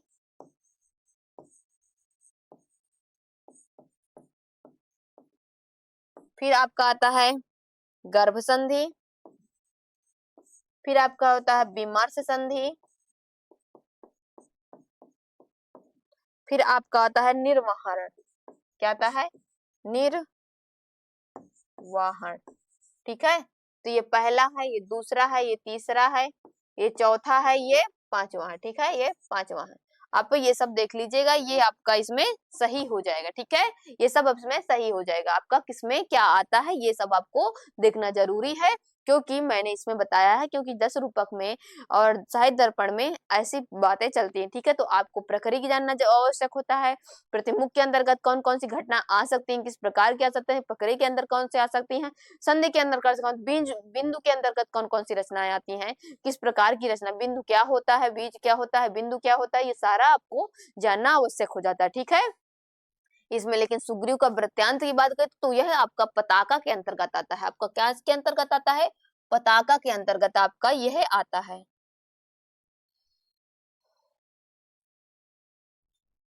सुग्रीव का वृत्तांत पूछा था ना, तो आपका किसके अंतर्गत आता है? पताका के अंतर्गत आपका आता है। जो कथा, जब वो कथा को दूर तक ले जाता है, जब वो एक ही पात्र दूर तक ले जाए, उसको क्या बोलते हैं? आप पताका कहिएगा। ठीक है, पताका बोलते हैं। अगला नंबर देख लेते हैं, ये देख लीजिए। कहते हैं ना, प्रासंगिक कथा, जो प्रासंगिक कथा दूर तक व्याप्त हो उसे पताका कहते हैं। ठीक है, जो प्रासंगिक कथा दूर तक चले, दूर तक। सुग्रीव आपको मिलेगा किष्किंधा कांड में, आरण्य कांड में, युद्ध कांड में, इन सब में आपको सुग्रीव आपको मिलेगा। ठीक है, लेकिन इसलिए इसको प्रासंगिक, ये पताका कहलाता है। ठीक है, अब देख लीजिए, निम्नलिखित में से कौन सा काव्य रामायण का उपजीव नहीं है? जो रामायण होता है उसका उपजीव नहीं है, उपजीव नहीं है बात की जा रही है। आप नहीं और हाँ पे विशेष ध्यान देंगे, कई बार क्वेश्चन नहीं हाँ पे भी गलत होता है। ठीक है, तो नहीं पे पूछ रहा है, तो उपजीव जो आपका किसके अंतर्गत, आप किसकी बात कर रहा है? काव्य रामायण, रामायण की बात की कर रहा है, तो बताइए कौन सा होगा? तो पहले ऑप्शन का नाम है उत्तर राम, उत्तर रामचरितम। दूसरे का नाम है किरातार्जुनीयम, फिर आपका रघुवंश महाकाव्य, फिर महावीर चरितम। तो बताइए क्या सही हो जाएगा? तो आप बताइएगा कौन सा सही हो जाएगा। इसमें नहीं की बात की जा रही है, तो आपका बी नंबर ऑप्शन सही हो जाएगा। ठीक है, कैसे बी नंबर ऑप्शन हो जाएगा? क्योंकि बी नंबर ऑप्शन इसलिए सही हो जाएगा क्योंकि बताया जाता है, क्योंकि इसमें महाभारत की बात की जा रही है। किसकी बात की जा रही है? महाभारत की बात की जा रही है। महाभारत में क्या आता है? क्यों? इसमें श्री कृष्ण आते हैं, श्री कृष्ण आते हैं, और शिशुपाल आता है। इसके वध की बात चलेगी। ठीक है, ये महाभारत में आएगा, ये महाभारत में आता है। नारद जी संदेश लेके आते हैं श्री कृष्ण के पास कि शिशुपाल बहुत अत्याचार कर रहा है, उसको वध कर दीजिए। ठीक है, तो ये आपका किरातार्जुनीयम में आप देख लीजिएगा। ठीक है, ये किरातार्जुनीयम में आपका आता है।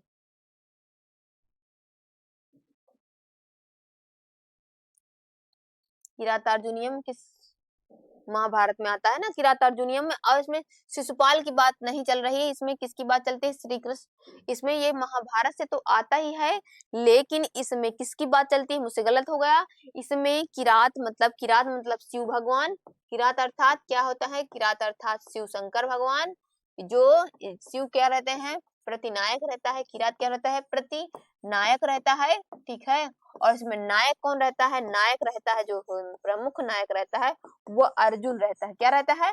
अर्जुन रहता है, अर्जुन रहता है, इसलिए ये महाभारत से है, ये तो सही जान लीजिए, ठीक है, ये महाभारत से है इसलिए, ठीक है।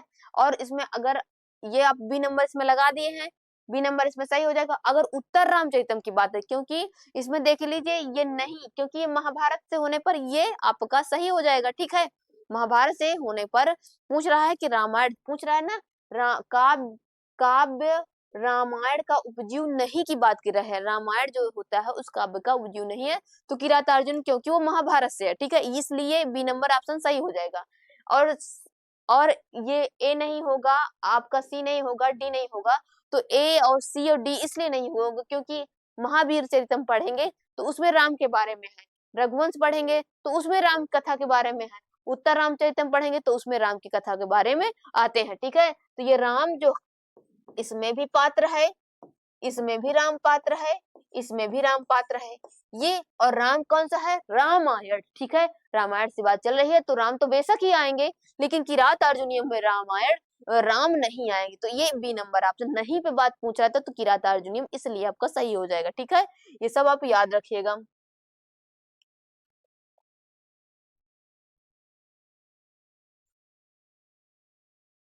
ठीक है, आपका किरातार्जुनीयम इसमें सही हो जाएगा। क्या आपका सही हो जाएगा, किरातार्जुनीयम इसमें सही हो जाएगा आपका।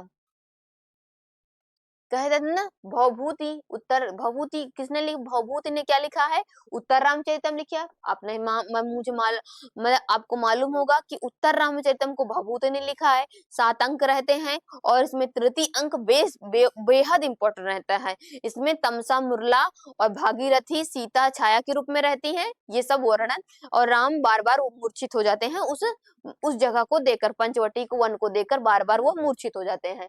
तो ये आपका रामायण है, राम पे आधारित है, राम पे आधारित है आपका। और महावीर चरितम पढ़ेंगे तो उसमें भी आप जब देखेंगे कि रामचरित के बारे में उसमें भी वर्णन मिलता है रामचरित के बारे में, तो ये कालिदास का देख ले महावीर चरितम, ठीक है, महावीर चरितम। और ये रघुवंश महाकाव्य, तो रघुवंश महाकाव्य भी आप भवभूति ने क्या लिखा है, महावीर चरितम उत्तर रामचरितम भवभूति की रचना से हो जाएगा, और रघुवंश महाकाव्य आपका हो जाएगा ये कालिदास सही हो जाएंगे, ठीक है। तो महावीर चरितम उत्तर रामचरितम भवभूति का हो जाएगा और रघुवंश महाकाव्य कालिदास का हो जाएगा। इन तीनों में रामायण के बारे में मिलता है, रामायण कथा मिलती है, लेकिन इसमें पूछा है नहीं के बारे में पूछा था, आपका किरातार्जुनीय इसमें सही हो जाता है, क्योंकि ये महाभारत से है, वन पर्व की रचना है, वन पर्व से आपका यह आएगा किरातार्जुनीयम। भारवी ने इसको लिखा है, किसने लिखा है, भारवी ने इसको लिखा है। तो ये सब आप जान गए हैं। अगले नंबर क्वेश्चन पे हम चलते हैं। कह रहा है अगला नंबर क्वेश्चन, हाँ कह रहा है रामायणे श्रीरामस्य ऋषिमुख पर्वत निवासो वर्तितः। कह रहा है कि जो रामायण होता है, मतलब कि रामायण में श्री राम आते हैं, उसमें ऋषिमुख पर्वत पर निवास करने वाला का मतलब ऋषिमुख पर्वत निवासो वर्णितः। बताइए किसमें उसका वर्णन होता है ऋषिमुख पर्वत का, तो किष्किंधा कांड में, बाल कांड में, सुंदर कांड में, युद्ध कांड में, सभी लोग बताइए ऋषिमुख पर्वत का वर्णन किसमें होता है। सभी लोग बता के चलिए। ऋषिमुख पर्वत आप जानते हैं ना ऋषिमुख पर्वत के बारे में, तो बताइए किस कांड में ऋषिमुख पर्वत का आता है।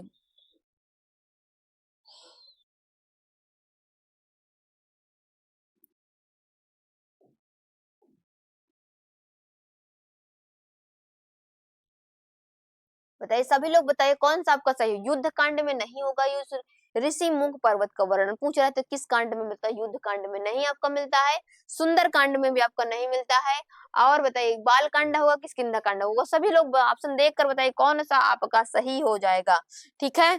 तो बताइए कौन सा सही हो जाएगा, बाल कांड में भी आपको नहीं मिलेगा, आपका हो जाएगा किष्किंधा कांड में। किष्किंधा कांड में राम और लक्ष्मण दोनों ऋषिमुख पर्वत पर निवास करते हैं, पंपा सरोवर नाम का एक सरोवर रहता है, उस पे उसका भी वर्णन उसमें मिलता है, ठीक है। तो एक सरोवर रहता है उसमें भी, तो राम और लक्ष्मण राम और लक्ष्मण दोनों वन के ऋषिमुख पर्वत पर वह निवास करते थे, ठीक है। तो ऋषिमुख पर्वत इसलिए इसमें सही हो जाएगा, ठीक है। ये ऋषिमुख पर्वत पर राम और लक्ष्मण निवास करते किष्किंधा कांड में ऐसा बताया गया है। ठीक, किष्किंधा कांड में ऐसा बताया गया है, तो ये आप जान गए होंगे। फिर देख लेते हैं अगले नंबर क्वेश्चन पे, देख लेते हैं। कह रहा है कि बताइए रामायण जो आप पढ़ते हैं, रामायण पढ़ेंगे, ठीक है, उसमें सुग्रीव इत्यादि का जो वृत्तांत आता है वह किसमें आता है? जो सुग्रीव इत्यादि का जो वृत्तांत, सुग्रीव इत्यादि जो होते हैं उसका वृत्तांत आता है, तो अस्थि क्या कहलाता है? मैंने इसको एक क्वेश्चन अभी मैंने बताया था, आप सभी लोग बताइए कौन सा आपका सही हो जाए। सभी लोग सही उत्तर दीजिएगा, सभी लोग सही उत्तर ही दीजिएगा, क्योंकि मैंने अभी ही इसको थोड़ी देर पहले बता दिया है। बताइए, पहला ऑप्शन का नाम है पताका, फिर दूसरे का नाम है पकरी, फिर उसके बाद पताका स्थान, फिर आधिकारिक होता है। बताइए कौन सा आपका, ना आपका आधिकारिक होगा, ठीक है, ना पताका होगा, ना प्रकरी होगा, आपका पताका सही हो जाएगा। क्या हो जाएगा? क्योंकि सुग्रीव का जब वृत्तांत पढ़ेंगे तो वह प्रासंगिक कथा दूर तक चलती है, इस वजह से आपका ये पताका सही हो जाएगा। क्योंकि सुग्रीव किष्किंधा कांड में, वन कांड में, मतलब इस किष्किंधा कांड में, युद्ध कांड में, उत्तर कांड में, इनमें वो रहते ही हैं, ठीक है, इनका वर्णन मिलेगा। तो ये आपका सुग्रीव इत्यादि का जो वृत्तांत पताका के अंतर्गत आता है। पकरी के अंदर मैंने बताया है, प्रकरी के अंदर आपका सबरी आ जाएगा,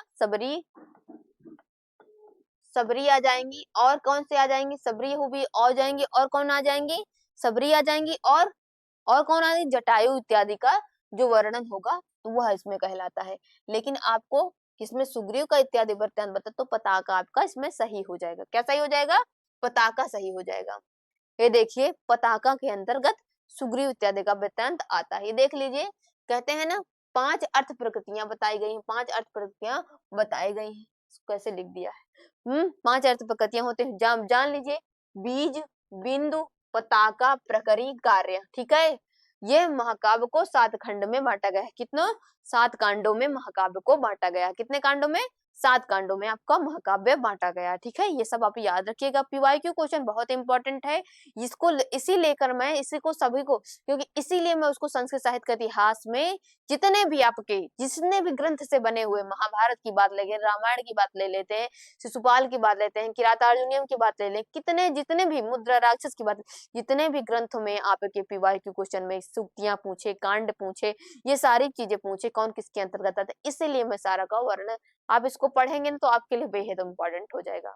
ये आपके लिए बहुत ही इम्पोर्टेंट हो जाएगा, बहुत ही हेल्थ, मतलब बहुत आपको परीक्षा पास करने में कठिनाई नहीं होगी। किस प्रकार का क्वेश्चन पूछ रहा है ना, आप उसको जाने रहेंगे।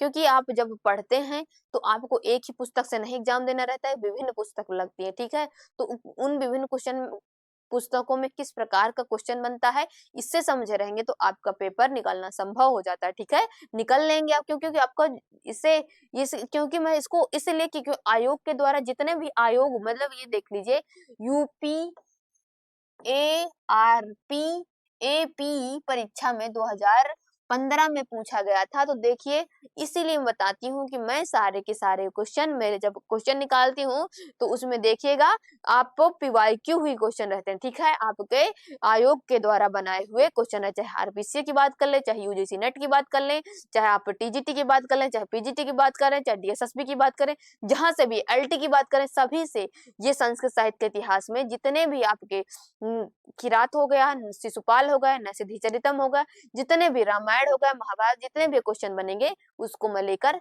चलती हूँ, आपको बताती हूँ कि आयोग के द्वारा प्रसारित किए गए हैं, आयोग के द्वारा है, और उनको अब मैं हल करा रही हूँ, ताकि आपकी आने वाली तैयारी में कभी आपसे घूम फिरा कर ऐसा प्रश्न पूछ ले तो आप मेरा पढ़ाया हुआ आपको याद रहे और इससे आप क्वेश्चन को अच्छे से लगा ले, ठीक है। ये मेरा कहने का मतलब रहता है, ठीक है।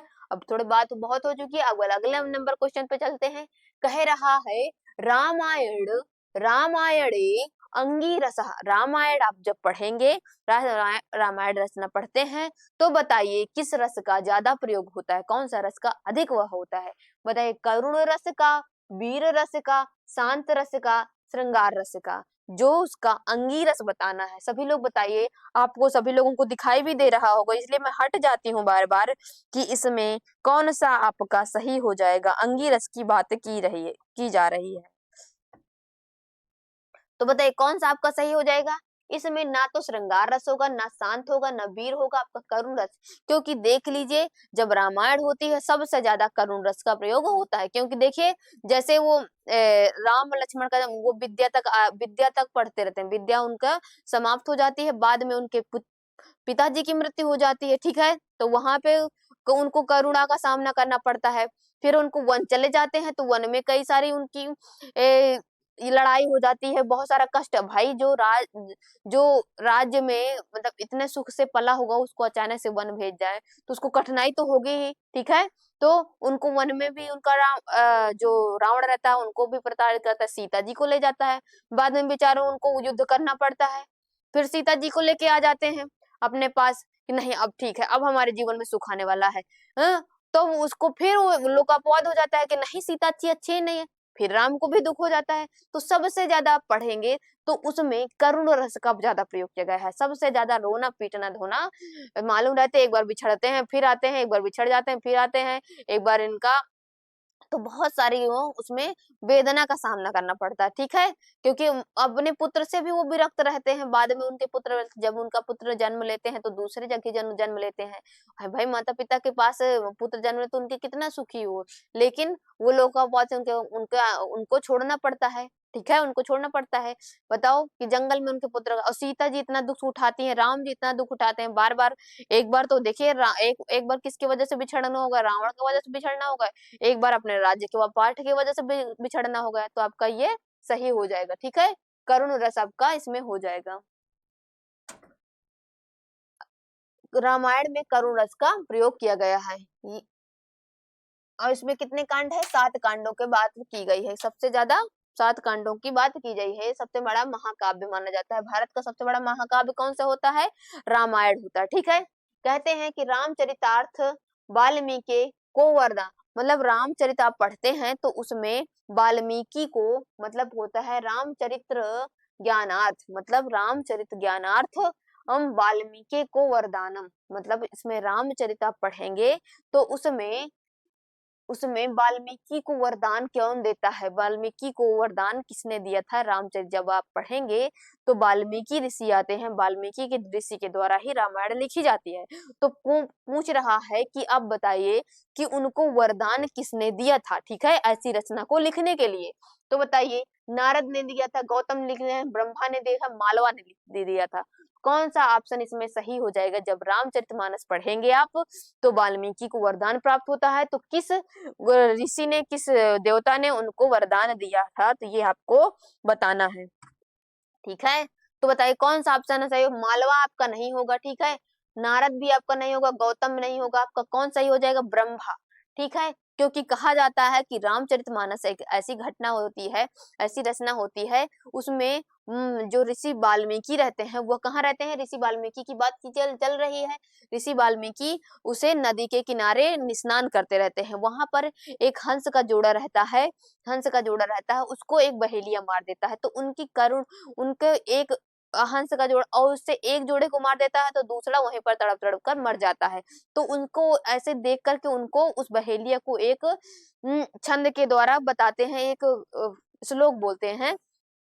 तो उसको वो कौन वाला एक श्लोक होता है उसमें वो बोलते हैं, तब उनको ब्रह्मा जी वहां पर प्रकट होते हैं, कहते हैं कि ये है जो रामायण है, मैं आपको ये जो रामायण आप इसको रचना कीजिए, क्योंकि इसको जगह जगह पर इसको पहुंचाए। तो महाभारत जो रामायण होता है उसमें ब्रह्मा जी आते हैं, उनको वरदान देते हैं कि आप ऐसी रचना रामायण नामक की रचना कीजिए। तो वाल्मीकि रचना रामायण की करते हैं, ठीक है, संस्कृत से करते हैं, ठीक है। आप जो पढ़ते हैं, जो इस जगत में चलती है, जो ज्यादातर अब लोग क्या करते हैं, वो तुलसीदास का, तो वो अवधी भाषा में, वो नहीं असली रामायण।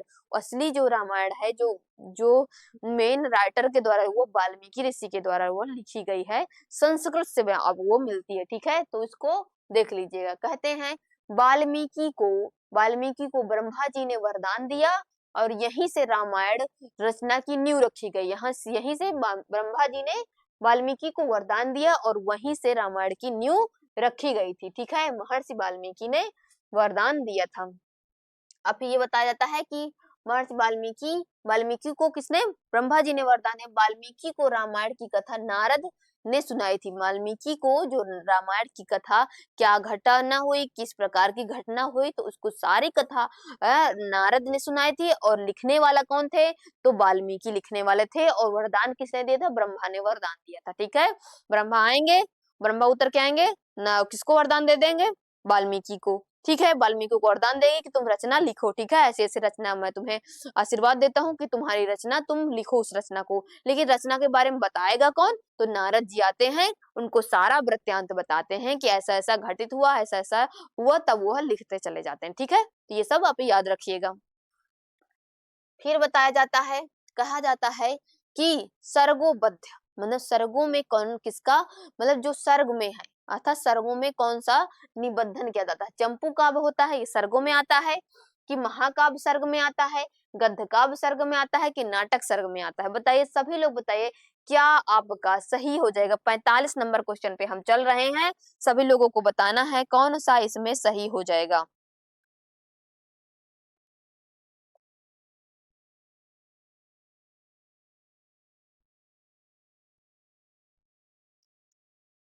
बताइए सभी लोग, बताइए कौन सा आपका सही हो जाएगा, सभी लोग बताइए। चंपू काव्य नहीं होगा, इसमें कह रहा था सर्गों में।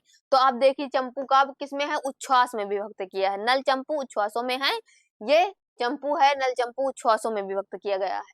गद्य काव्य, इसमें पूर्व खंड, उत्तरखंड, कादम्बरी लिख लेंगे, कादम्बरी ले लेंगे। इसमें क्या होता है, कादम्बरी एक रचना ले लेंगे, उसमें देखिए पूर्व पूर्व भाग और उत्तर भाग। ठीक है, नाटक जो होता है पूर्व भाग उत्तर भाग में दो इसमें। और देखिए जो नल चंपू हो गया, जिसमें उच्छ्वासों में विभक्त होता है, किसमें, उच्छ्वास में। ठीक है, उच्छ्वास में आपका ये आ जाएगा, ये उच्छ्वास में, ये पूर्व का उत्तर का। नाटक की बात कर लेते तो वो अंकों पे होता है, अंक होते हैं ना। इसमें उत्तर रामचरितम देखे ना, अंक है। और उसपे देखा अभिज्ञान शकुंतलम, उसमें अंक है। ठीक है, ये सब अंक पे आधारित रहते हैं। लेकिन सर्ग की बात की जा रही है, तो सर्गों पे क्या होता है, सर्ग पे आपका महाकाव्य चलता है। क्या है, महाकाव्य आपका सर्ग पे चलता है। किसमें, सर्गों पे आपका महाकाव्य चलता है। कैसे सर्गों पर, इसमें बताया जाता है, कम से कम बताया मैंने कि साहित्य दर्पण में बताया जाता है कि जब महाकाव्य लिखे, कम से कम 8 सर्ग का प्रयोग करें। कितने, 8 सर्ग का प्रयोग करें, कम से कम 8 सर्ग का प्रयोग करें। और उसमें जो नायक हो जाता है, उसमें नायक जो होता है कोई देवता होना चाहिए, क्या क्षत्रिय होना चाहिए। नायक जो होता है कोई देवता होना चाहिए या क्षत्रिय होना चाहिए। और क्या होना चाहिए, वो धीरोदात्त कोटि का नायक होना चाहिए। क्या होना चाहिए, धीरोदात्त कोटि का नायक होना चाहिए, इस प्रकार का बताया जाता है। उसमें वीर रस का प्रयोग होना चाहिए, श्रृंगार रस का प्रयोग होना चाहिए, रौद्र रस का प्रयोग होना चाहिए। मतलब कि उसमें वीर रस और श्रृंगार रस इत्यादि का प्रयोग होना चाहिए। ठीक है, और नायक की बात के ले लेते हैं। ठीक है, महाकाव्य अब देख लीजिए, महाकाव्य की सी बात कर लेते हैं।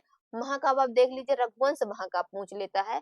रघुवंश एक महाकाव्य है, उसमें आप देखिए ना, रामायण की बात की जा रही है, तो उसमें राम के बारे में आपको मिलेगा, ये महाकाव्य में आपका आता है। ठीक है, तो महाकाव्य से कौन सा निबद्ध किया जाता है, महाकाव्य से आपका जो सर्गों में कौन सा निबद्ध होता है, तो महाकाव्य सर्गों में आता है। ठीक है, महाकाव्य सर्गों में आता है। चंपू काव्य इसलिए नहीं होगा क्योंकि उच्छ्वासों में होता है ये। और गद्य होता है तो आप कादम्बरी पढ़ेंगे, उसमें पूर्व भाग उत्तर भाग आता है। और इसमें नाटक पढ़ेंगे तो अभिज्ञान शकुंतला उत्तर रामचरितम, ये अंकों पर विभक्त होता है। सर्ग पर विभक्त कौन होता है, महाकाव्य होता है। क्या आपका सही हो जाएगा, अब सी नंबर आप इसमें सही कर लेंगे। ठीक है, तो सर्गों पर कौन विभक्त होता है, महाकाव्य आपका इसमें किया जाता है। अब देख लीजिए, कह रहे हैं कि देखिए सर्ग पर बताए ना, सर्गोबद्ध महाकाव्यम, सर्गोबद्धो महाकाव्यम तत्रैका नायकः सुरः सद्वंशा क्षत्रिवापि धीरोदात्त गुण अन्वितः। ठीक है, गुण अन्वितः आपका इसमें सही हो जाएगा। कहते हैं महाकाव्य का लक्षण यही होता है कि महाकाव्य सर्गों में विभक्त होता है। किसमें, सर्ग में विभक्त होता है। और होना चाहिए, नायक जो होता है वह देवता या क्षत्रिय होना चाहिए, और धीरोदात्त कोटि का नायक होना चाहिए, ये भी बताया है। इसमें श्रृंगार रस, वीर रस, शांत रस, कोई एक प्रधान रस होना ही चाहिए। ठीक है, कोई एक श्रृंगार रस हो, चाहे वीर रस हो, यह शांत रस, कोई एक जो प्रधान रस हो, होना चाहिए। ठीक है, तो आप इसको देख लीजिए, बताया गया है। फिर आता है चतुर्विंशति, चतुर्विंशति सहस्त्र संहिता कहा उच्यते। चतुर्विंशति सहस्त्र संहिता बताइए किसमें है, रामायण है, महाभारत है, विष्णु पुराण है, पहले ऑप्शन का नाम रामायण है, दूसरे ऑप्शन का नाम महाभारत है, फिर आपका तीसरे ऑप्शन का विष्णु है, फिर श्रीमद् भगवत गीता है। बताइए सभी लोग बताइए, इसका पहला 46 नंबर का क्वेश्चन चल रहा है, बताइए क्या सही हो जाएगा।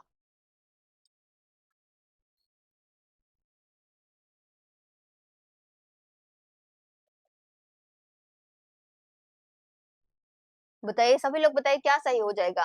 श्रीमद् भगवत गीता नहीं होगा, क्योंकि इसमें इसमें श्रीमद् भगवत गीता में 18 मतलब 18 अध्याय करके अध्याय है ना, उसमें आपका ना कर्म योग, संन्यास योग करके आता है, अर्जुन विषाद योग आता है, तो उसमें अध्याय विभक्त है, तो आपका ये इसमें नहीं होगा। उसमें अलग तरीके की बात की गई है, उसमें 700 श्लोक करके बात किया जाता है। विष्णु पुराण आपका नहीं होगा, विष्णु पुराण भी आप जानते होंगे।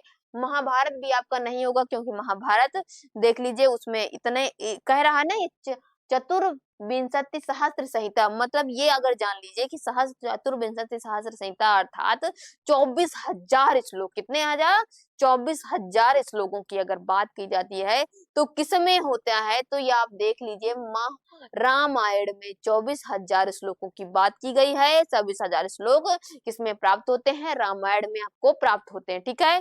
किसमें 24,000 श्लोक किसमें प्राप्त होते हैं, रामायण में आपको यह प्राप्त होते हैं।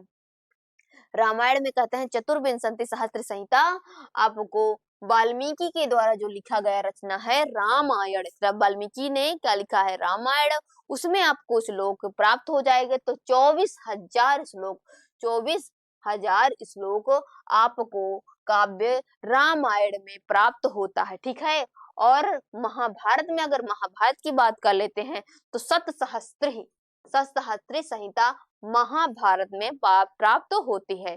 1 लाख से अधिक श्लोक इसमें प्राप्त होते हैं, महाभारत में आपका प्राप्त हो जाएगा, ठीक है। तो यह आपको ध्यान रखना चाहिए, आपको आना चाहिए। अब देख लेते हैं अगला क्वेश्चन पे, देख लेते हैं महाभाष्यकृत अधोलिखित नाटकों में कौन सा रामायण मूलक है। कह रहा है कि महाभाष्य आप रचना करते हैं, महाभाष्य किसने, उसमें अधोलिखित नाटक, जो नाटक लिखवन रामायण मूलक। तो मैंने आपको बताया है कि जब महाभाष्य आप पढ़ेंगे तो उसमें कई सारी रचनाएं वो रामायण से भी करते हैं, कई सारी रचना को महाभारत से भी लेते हैं, कई काल्पनिक रचना होती हैं। तो ये बता रहा है कि अब बताइए कि जब भाषा आप पढ़े हैं, भाषा आप राइटर जानते हैं, तो अगर भाष को आप जानते हैं तो बताइए भाष ने रामायण जैसे रचना, जैसे रामायण के बारे में किस नाटक में बताया है, किस नाटक में वह बताया, पंचरात्रम में, तो पंचरात्रम नहीं होगा।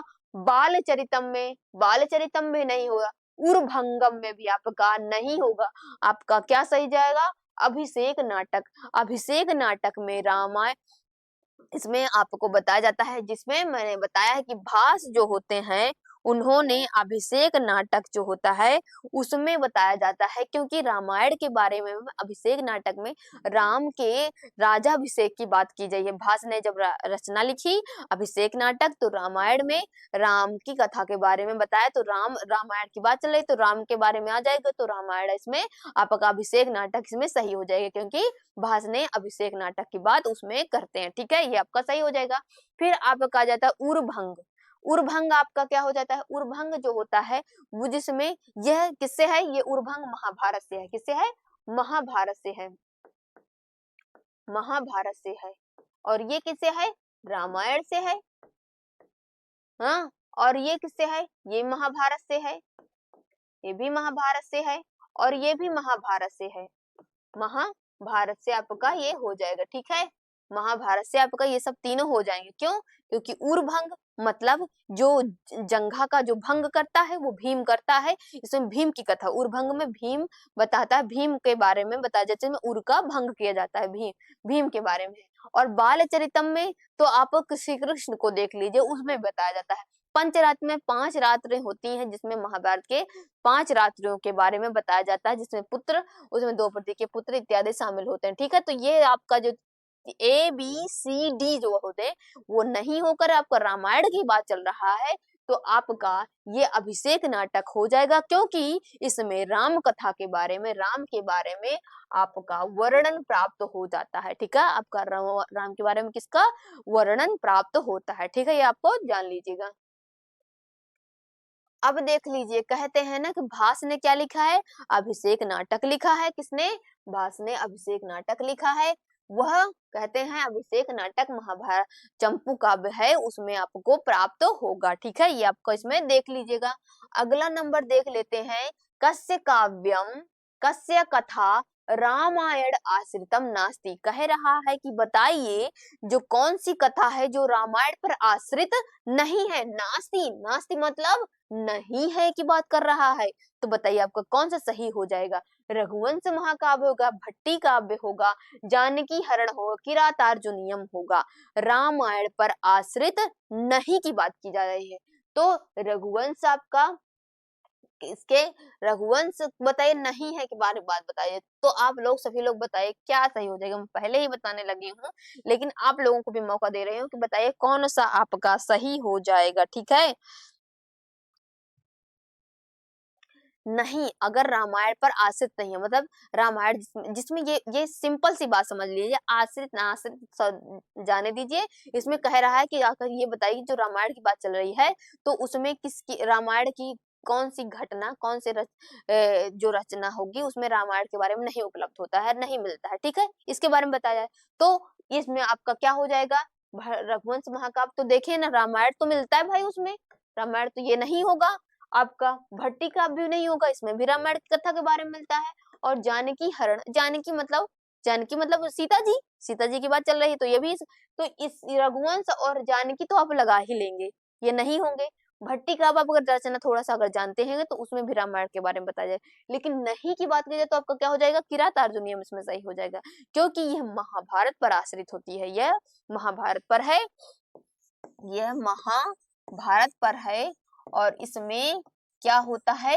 अर्जुन को पाशुपत अस्त्र की प्राप्त करनी रहती है और वह शिव भगवान की, वह शिव शंकर जी की वह तपस्या करता है, प्रार्थना करता है, तो किरात बन करके उसकी परीक्षा लेते हैं, तब जाके उसे पाशुपत अस्त्र की प्राप्ति करवाते हैं। ठीक है, तो इसे महाभारत से है। इसमें कितने सर्ग हैं?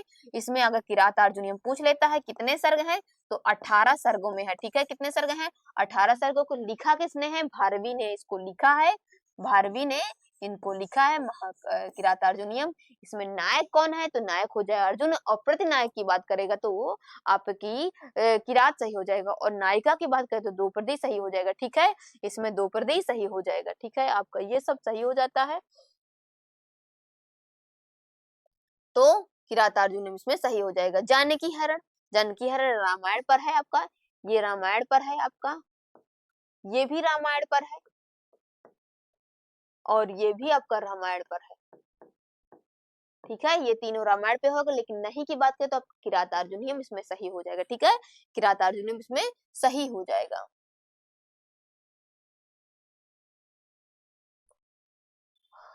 अब अगले नंबर क्वेश्चन पे देख लीजिए, थोड़ा सा मैंने इसको पीपीटी बताया है। कहते हैं कि ये देखिए, जानकी रघुवंश, भट्टी काव्य, जानकी हरण तीनों रामायण कथा पर हैं। ठीक है, तीनों रामायण कथा पे हैं। किरातार्जुनीयम महाभारत पे है, 18 सर्ग है, बृहत्तरी के अंतर्गत आता है, ये बृहत्तरी के अंतर्गत आता है, ये भी आप जान लीजिए। प्रधान वीर रस इसमें प्रयोग किया गया है। भाई वीर रस तो प्रयोग तो होगा ही, अगर मार काट की बात क्या चलती है, क्योंकि पाशुपत अस्त्र की जब प्राप्ति करना रहता है तो किरात मतलब शिव रहते हैं, वो अर्जुन से युद्ध करते हैं। ठीक है, तो युद्ध होते हैं तो वीर रस की इसमें प्राप्ति होती है। ठीक है, तो इसमें वीर रस इसमें प्रधान है, और ये बृहत्त्रय के अंतर्गत भी आता है, इसको भी आप ध्यान रख के चलिएगा। ठीक है, कह रहा है कि कंसस्य आरति, जो कंसंस आरति, कंसस्य कंसस्य आरती, तो दुर्योधन होगा, शिशुपाल होगा, पार्थ होगा, कृष्ण होगा। तो बताइए, जो अब टीजीटी फीमेल में 2018 में ये पूछा गया, टीजीटी के डीएसएसबी जो डीएसएसबी एग्जाम होता है उसमें जो फीमेल वर्ग का आया था उसमें ऐसा पूछा गया। तो बताइए आपका क्या सही हो जाएगा? आरती का मतलब क्या होता है जानते हैं आप? आरती का मतलब होता है शत्रु। ठीक है, कहता है कंस का शत्रु कौन है? कंस का शत्रु कौन है? तो बताइए, कंस दुर्योधन है, दुर्योधन नहीं होगा, शिशुपाल नहीं होगा, पार्थ नहीं होगा, आपका क्या हो जाएगा? कृष्ण हो जाएगा, कृष्ण हो जाएगा। इसमें कंस का जो शत्रु रहता है वो श्री कृष्ण रहते हैं, ठीक है। कंस श्री कृष्ण के मामा रहते हैं, ठीक है, मामा रहते हैं। उनका वध करने के लिए श्री कृष्ण को जन्म लेना पड़ता है और वह कंस को मार देते हैं, ठीक है। तो ये कंस का जो शत्रु रहता है वह आपका श्री कृष्ण रहते हैं, ठीक है। पार्थ, पार्थ की बात ले लेते तो पार्थ किसके शब्द लिए है? अर्जुन के लिए है। किसके लिए है? अर्जुन के लिए आया है। पार्थ मतलब अर्जुन के लिए आया है। उसमें आप जय जय भगवत गीता में पढ़िए तो उसमें कई सारे नाम से वह अर्जुन को संबोधित करते हैं, हे पार्थ। तो पार्थ किसके लिए है? अर्जुन के लिए है, ठीक है। शिशुपाल देखते हैं तो किरात अर्जुनियम शिशुपाल, जिसमें वो चेदी नरेश का राजा रहता है, उसमें उसको वध करना रहता है, शिशुपाल को मारना रहता है। फिर दुर्योधन, अगर दुर्योधन की बात महाभारत में आप देख लीजिए, वो धृतराष्ट्र का पुत्र रहता है, तो उसको भी उसको कौन खत्म करता है? भीष्म उसको खत्म कर देता है, मार देता है, ठीक है। तो इसमें पूछ रहा है कि कंस की बात की जा रही है, तो बताइए कंस का जो शत्रु रहता है तो श्री कृष्ण रहते हैं, ठीक है। ये सब ऑप्शन नहीं हो करके आपका डी नंबर का ऑप्शन हो जाएगा। कौन सा ऑप्शन हो जाएगा? डी नंबर का ऑप्शन इसमें सही हो जाएगा। फिर अगला नंबर आता है आपका, कहते हैं कंस का जो शत्रु रहता है वह श्री कृष्ण रहता है, ठीक है। तो श्री कृष्ण कंस का शत्रु रहता है। वह अगला नंबर क्वेश्चन है, निम्नलिखित में से महाभारत आश्रित नहीं है। कह रहे हैं कि बताइए निम्नलिखित में से महाभारत पर आश्रित नहीं है, महाभारत पर आश्रित नहीं है, जो महाभारत पर नहीं है। तो ये मैं बताऊं ना कि आश्रित नाश्रित पर बिल्कुल ध्यान दीजिए। महाभारत की जो जैसे महाभारत पर कौन नहीं आपकी रचना आएगी, तो ठीक है। तो आप रचनाओं के बारे में कहानी अगर जानते रहेंगे तुरंत आप लगा देंगे, ठीक है। तो बताइए कौन सा आपका हो जाएगा? पहला है दस कुमार चरितम, फिर उर्भंग, नल चंपू, शिशुपाल वधम। तो बताइए जो महाभारत पर आश्रित नहीं है। सभी लोग बताइए कौन सा आपका सही हो जाएगा।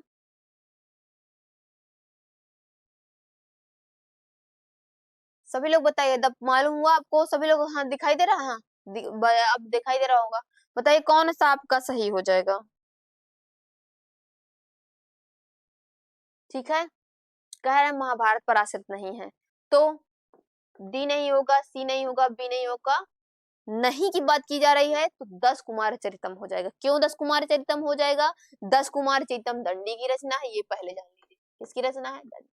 10 कुमारों के बारे में बताया जाता है। 10 कुमार रहते हैं, उनके बारे में, जैसे राजहंस, राजवाहन करके आते हैं, उनके बारे में इसमें रामायण की कई चीजों के, महाभारत की कई चीजों के बारे में नहीं वर्णन होता है, इसलिए आपका इसमें सही हो जाएगा। 10 कुमारों के बारे में, कितने? 10 कुमार के बारे में बताया जाता है, ठीक है। इसमें राजवाहन करके आता है, उसमें राजवाहन ये गद्य पर आधारित होती है, गद्य रचना रहती है, और ये गद्य रचना रहते हैं, ये इसलिए इसमें नहीं की बात करें तो दस कुमार चरितम आपका सही हो जाएगा। उर्भंग की बात करें तो भास की रचना है, भास की रचना है, और उसको वो भी महाभारत पर आधारित रहती है। ये महाभारत पर महा महा महा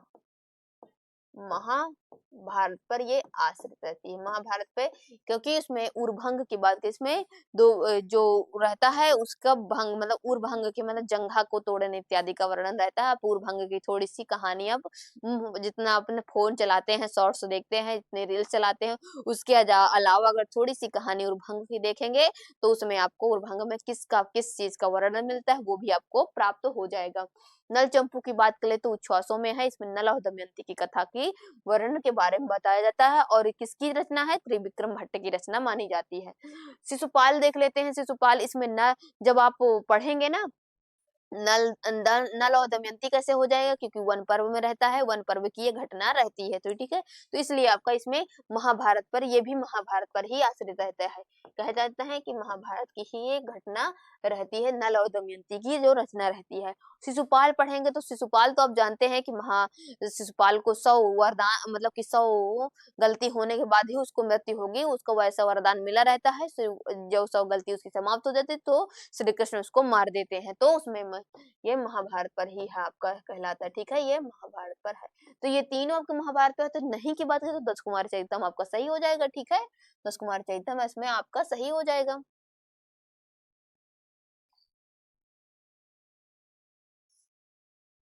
अगले नंबर क्वेश्चन पे चलते हैं। देखिए थोड़ा सा मैं पीपीटी बता देती हूँ। कहते हैं ना 10 कुमार चरितम, 10 ये दंडी की अद्वितीय रचना 10 कुमार चरितम है। 10 कुमारों के बारे में बताया जाता है। ये उपजीव, इसका उपजीव काव्य क्या होता है? उपजीव जो होता है आप जब जान लीजिए कि ये बृहत कथा, गुडाढ़, जो गुडाढ़ कवि रहते हैं उसकी बृहत कथा के अंतर्गत आती है। ठीक है। उर्भंग जो होता है आपका भास द्वारा रचित होता है, मैंने बताया भास की रचना है। ये महाभारत पर आश्रित रहता है। ये महाभारत, ये एकांकी नाटक कहलाता है। एकांकी नाटक कहलाता है। ठीक है। ये उर्भंग को जान लीजिए वो किस प्रकार का नाटक है, तो एकांकी नाटक है। ठीक है। फिर उसके बाद महाभारत, महाभारत के जैसे महाभारत के अंतिम दिनों का वर्णन इसमें मिलता है। महाभारत के अंतिम जो दिन होते हैं उर्भंग में आप पढ़ेंगे तो ऐसा वर्णन उसमें मिल जाएगा। ठीक है। नल चंपू त्रिविक्रम भट्ट की रचना है। ये चंपू काव्य कहलाता है। नल या दमयंती की कथा होती है। ये वन महाभारत के वन पर्व से लिए गए हैं, इसलिए ये महाभारत पर हो जाएगी। फिर उसके बाद शिशुपाल की बात ले लेते हैं। शिशुपाल माघ ने लिखा है, तो ये महाभारत में आपका शिशुपाल के बारे में मैंने बता दिया। ठीक है। तो इसे छोटा सा आपका पीपीटी भी आपको देखना जरूरी होता है, क्योंकि पीपीटी में बहुत ही इंपॉर्टेंट मैंने और भी कुछ विस्तार से कुछ बताया हुआ है। ठीक है। इसलिए पीपीटी भी आप जरूर ध्यान में रखिएगा। ठीक है। और इसी की बुक एक प्रकाशित होती है, मैं जो यहाँ से पढ़ा रही हूँ, एक बुक है हमारी youth youth youth competition, youth को तो जानते हैं ना, यूथ कंपटीशन की एक बुक आती है। उसमें मैंने ये सारी पीपीटी मैंने बताया है। यूथ कंपटीशन टाइम्स जो होता है ना, यूथ कंपटीशन टाइम्स जो हमारी एक बुक आती है, उसमें ही भी ये सारा का सारा पीपीटी आपको मिल जाएगा। उसकी यूथ कंपटीशन टाइम्स से बुक खरीदिए। जो भी मैं पढ़ा रही हूँ वो और आपको पीपीटी में मिल जाएगा। आपको बुक भी इसमें हम उपलब्ध करवाते हैं। ठीक है। तो ये आप जरूर याद रखिएगा।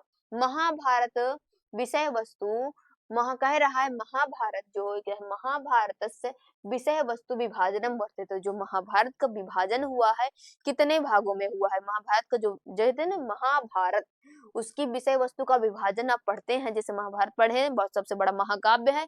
तो उसका विभाजन किस में होता है? तो पहला बताता है खंड में होता है, खंडेशु, फिर अध्यायेशु, सर्गेशु, पर्वेशु। बताइए महाभारत का जो आप विभाजन पढ़ेंगे, अलग अलग करके पढ़ते हैं ना, तो उसका किस में आपका मिल जाता है, किस में वर्णन प्राप्त होता है। ठीक है। तो ये बताना है। सभी लोग बताइए, सब लोग दिखाई दिया? आपका कांड में नहीं होता है।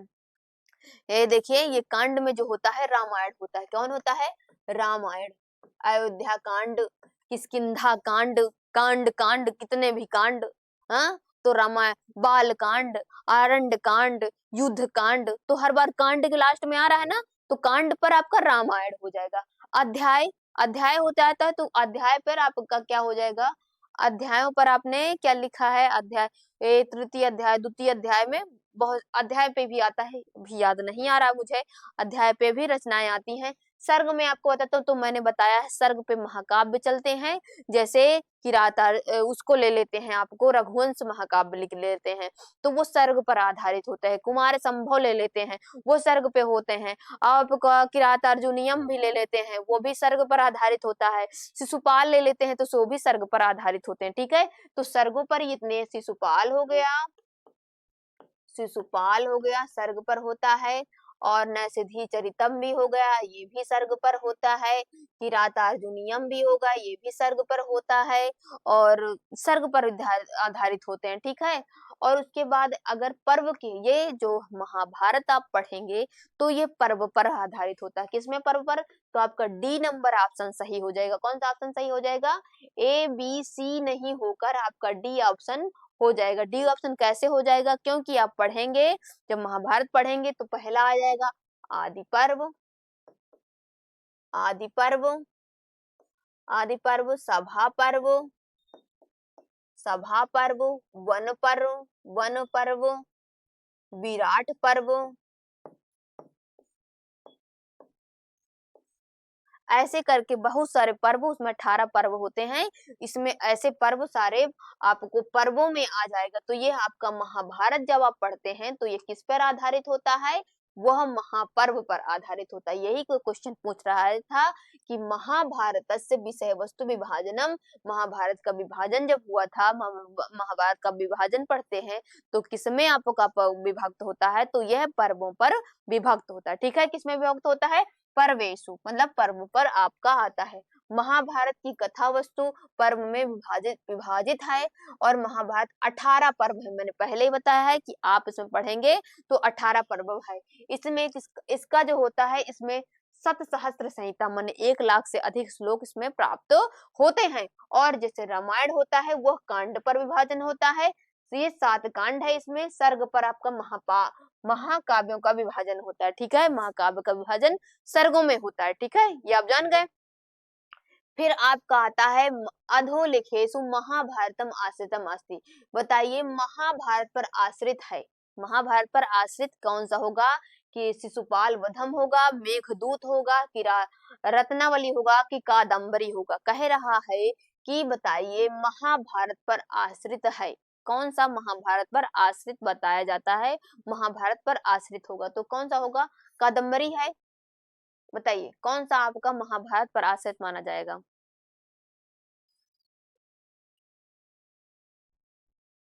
महाभारत मतलब महाभारत की जो घटना मिलती है किसमें किसमें मिलती है? बताइए। शिशुपाल में, मेघदूत में, रत्नावली में, कादम्बरी में। तो कादम्बरी नहीं होगा, रत्नावली नहीं होगा, आपका मेघदूत भी नहीं होगा, आपका शिशुपाल होगा। क्योंकि ये बात देख लीजिए, ये महाभारत पर है, महाभारत पर आश्रित है।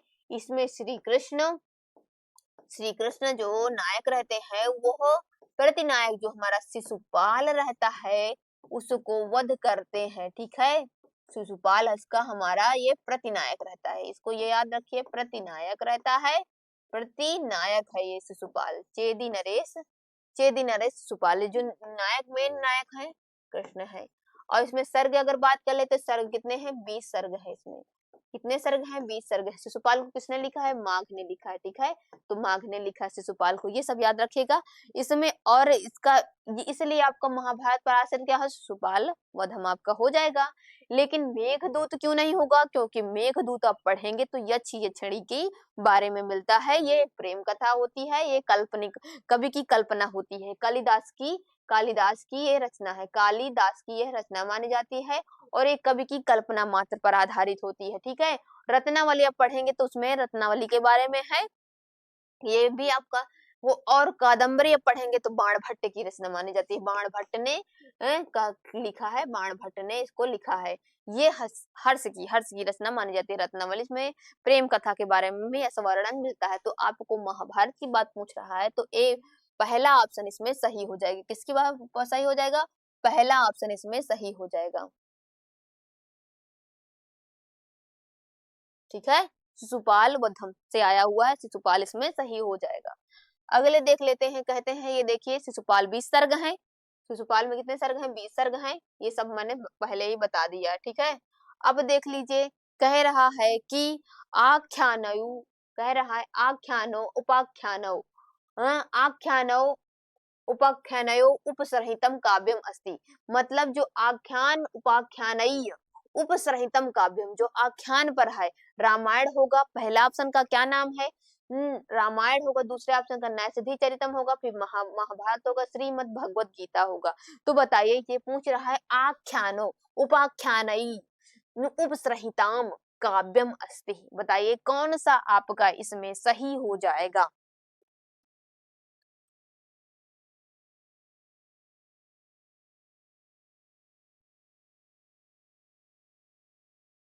बताइए कौन सा हो जाएगा? आपको बताइए। आख्यान उपाख्यान पर आधारित क्या होता है? श्रीमद् भगवत गीता नहीं होता, नैषधि चरितम नहीं होता, रामायण नहीं होता, आपका महाभारत से हो जाएगा। महाभारत से आख्यान उपाख्यान द्वारा ये होता है, उसमें आपको आख्यानों में प्राप्त हो जाता है, इसलिए महाभारत आपका सही होगा। नैषधि चरितम तो श्री हर्ष की रचना मानी जाती है, श्री हर्ष की रचना मानी जाती है। और ये रामायण वाल्मीकि ने लिखा, क्या ने? वाल्मीकि ने लिखा है, वाल्मीकि ने लिखा है इसको, वाल्मीकि ने लिखा है इसको। मैं बोल रही हूँ वही आप लोग नोट डाउन करते चलिएगा। ठीक है, फिर उसके बाद यह बताता है कि आख्यानों महर्षि वाल्मीकि वेदव्यास द्वारा प्रणीत लगभग 1 लाख श्लोक है। इस कारण इसे सप्त साहित्य संहिता कहा जाता है। महाभारत में 18 पर्वों में विभक्त है। इसमें भीष्म, नायक, पर्व में गीता का वर्णन होता है, जो होता है भीष्म नायक पर्व में उसका वर्णन होता है। तो ये आपको महाभारत इसमें सही हो जाएगा, ये महाभारत पे आप लगा लीजिएगा, महाभारत इसमें सही हो जाएगा। फिर अगले क्वेश्चन पे बात कर लेते हैं। कह रहा है, कहे अगला क्वेश्चन है, धर्म धर्मे धर्म धर्मे चार थे चकामे, धर्मे चार थे चकामे, चामोच्छे चा भारत वर्ष भ यद यदा हस्ति तदान्या यत्र अन्य हस्ति न तत् क्वचित।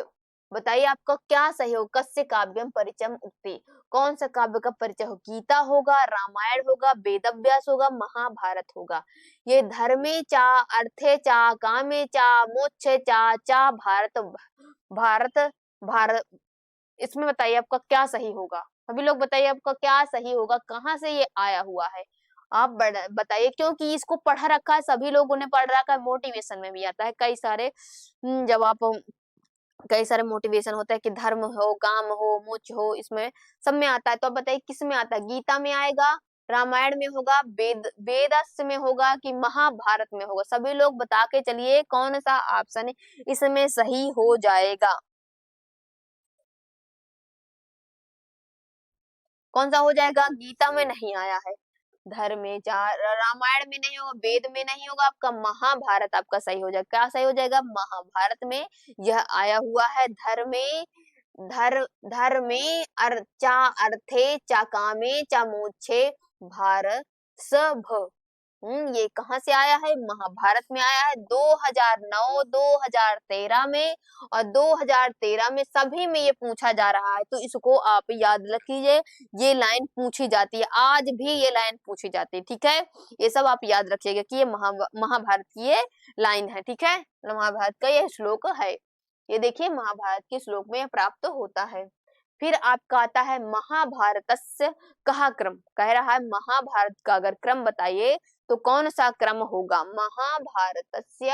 महाभारतस्य कहा क्रमः, तो इसमें क्रम बताना है। जय भारतम महाभारतम, भारतम जयः महाभारत, महाभारत जय भारत, जय विजय महाभारत। सभी लोग बताइए कौन सा इसमें सही हो जाएगा? सभी लोग बताइए कौन सा इसमें सही हो जाएगा? इसमें सभी लोगों को बताना है क्या इसमें सही हो जाएगा।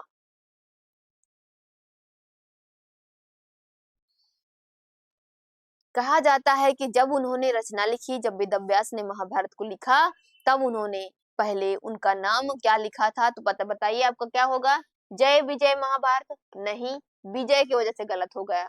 भारत नहीं, आपका पहले शब्द भारत नहीं आएगा, तो इस वजह से आपका जय, ये भी इसी वजह से। क्या आपका पहले ही स्टार्ट होता है? तो पहले जय, फिर भारत, फिर महाभारत, ये क्रम है इसका। वेदव्यास द्वारा बताया गया है कि पहले जय, फिर भारत, फिर महाभारत आपका आएगा। तो ये आपका इसमें सही हो जाएगा। किसमें?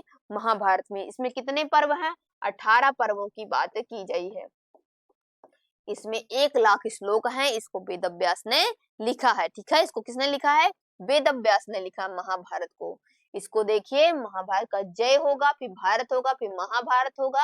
इसको 18 पर्व हैं, इसको 1 लाख श्लोक, लगभग 1 लाख श्लोक महाभारत में आपको प्राप्त होते हैं, ठीक है? तो आपका ये सही हो जाएगा। अगला नंबर पे आपको चलते हैं। कहते हैं महाभारत युद्धे सर्वाधिक, मतलब जो महाभारत युद्धे सर्वाधिक दिवस पर्यंत गौरव सेनापति कह अस्ति। कहता है जो गौरव सेनापति, कौरवों का जो सेनापति रहता है, कौरवों का जो सेनापति रहता है, वह कौन, मतलब कह मतलब कौन रहता है? तो बताइए, जब वो महाभारत का युद्ध रहता है, महाभारत का युद्ध चलता रहता है, तो कौरवों की तरफ से जो सेनापति रहता है वो कौन रहता है? ये आपको बताना है। द्रोण रहता है, कर्ण रहता है, शल्य रहता है, भीष्म रहता है। भीष्म। बताइए कौन सा आपका इसमें सही हो जाएगा? सभी लोग बताइए इसमें कौन सा ऑप्शन इसमें सही हो जाएगा? तो बताइए सभी लोग, बताइए कौन सा महाभारत में अगर उसमें युद्ध चलेगा तो कौरवों की तरफ जो सेनापति रहेंगे तो कौन रहेंगे? तो ठीक है, ये आप जब मूवी देखे होंगे, जो महाभारत देखे होंगे, किसी ने कभी मूवी भी स्टार्ट करके देखा होगा, तो कौरवों की तरफ से सबसे पहले जो सेनापति बनते हैं वो कौन बनते हैं? वो द्रोण नहीं बनता, ठीक है। द्रोण लड़ते हैं तो कौरवों की तरफ से, लेकिन बनते नहीं है। कर्ण, कर्ण भी एक दिन सेनापति बनता है, लेकिन सबसे पहले की बात करें तो कौरवों के सबसे पहले की हुआ शल्य, शल्य भी नहीं, आपका क्या हो जाएगा? भीष्म, भीष्म एक जो सेनापति रहते हैं सबसे पहले 7 दिनों तक भीष्म नाम के सेनापति साथ है, मतलब ऐसे ही दिन रहते हैं जिसमें भीष्म जो सेनापति उसमें कौरवों की तरफ से रहते हैं, ठीक है। वो कौरवों की तरफ से सेनापति रहते हैं, ठीक है। तो आपका क्या हो जाएगा? भीष्म सही हो जाएगा।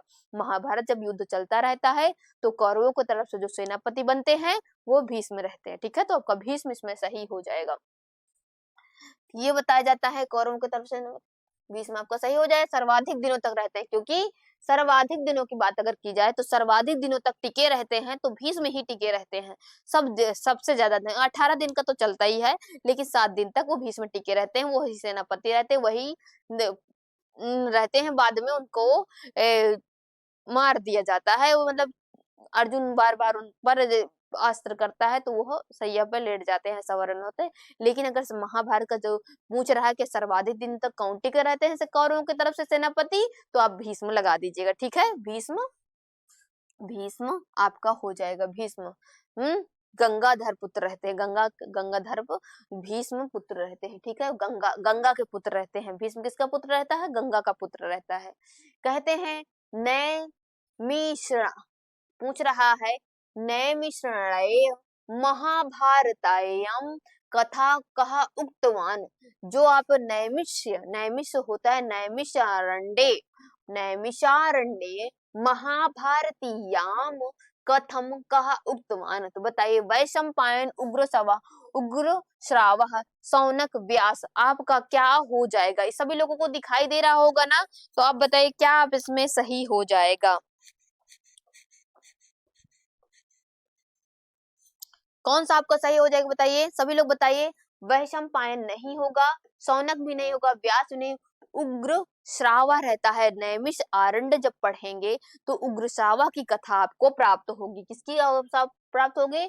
उग्र श्रावा नामक ऋषि ने कही है। नैमिष आरण्य जो होता है, नैमिषा अरण्य में महाभारत कथा को उग्र श्रावा कही है, ठीक है। ये आपका इसमें हो जाएगा। देख लीजिए अगला नंबर क्वेश्चन हमारा पूछा जाता है शकुंतलो उपाख्यानः, शकुंतलो उपाख्यानम कस्मिन् पर्वे उपलब्धे। मतलब जो शकुंतला का जो उपाख्यान होता है किस पर्व में आता है? तो आदि पर्व में, वन पर्व में, विराट पर्व में, कर्ण पर्व में। बताइए जब आप शकुंतला उपाख्यान मतलब शकुंतला कालिदास की रचना है, तो उसमें बताइए शकुंतला का जो उपाख्यान आता है मतलब उसकी उपाख्यान में मतलब वर्णन आता है तो किस पर्व में आता है?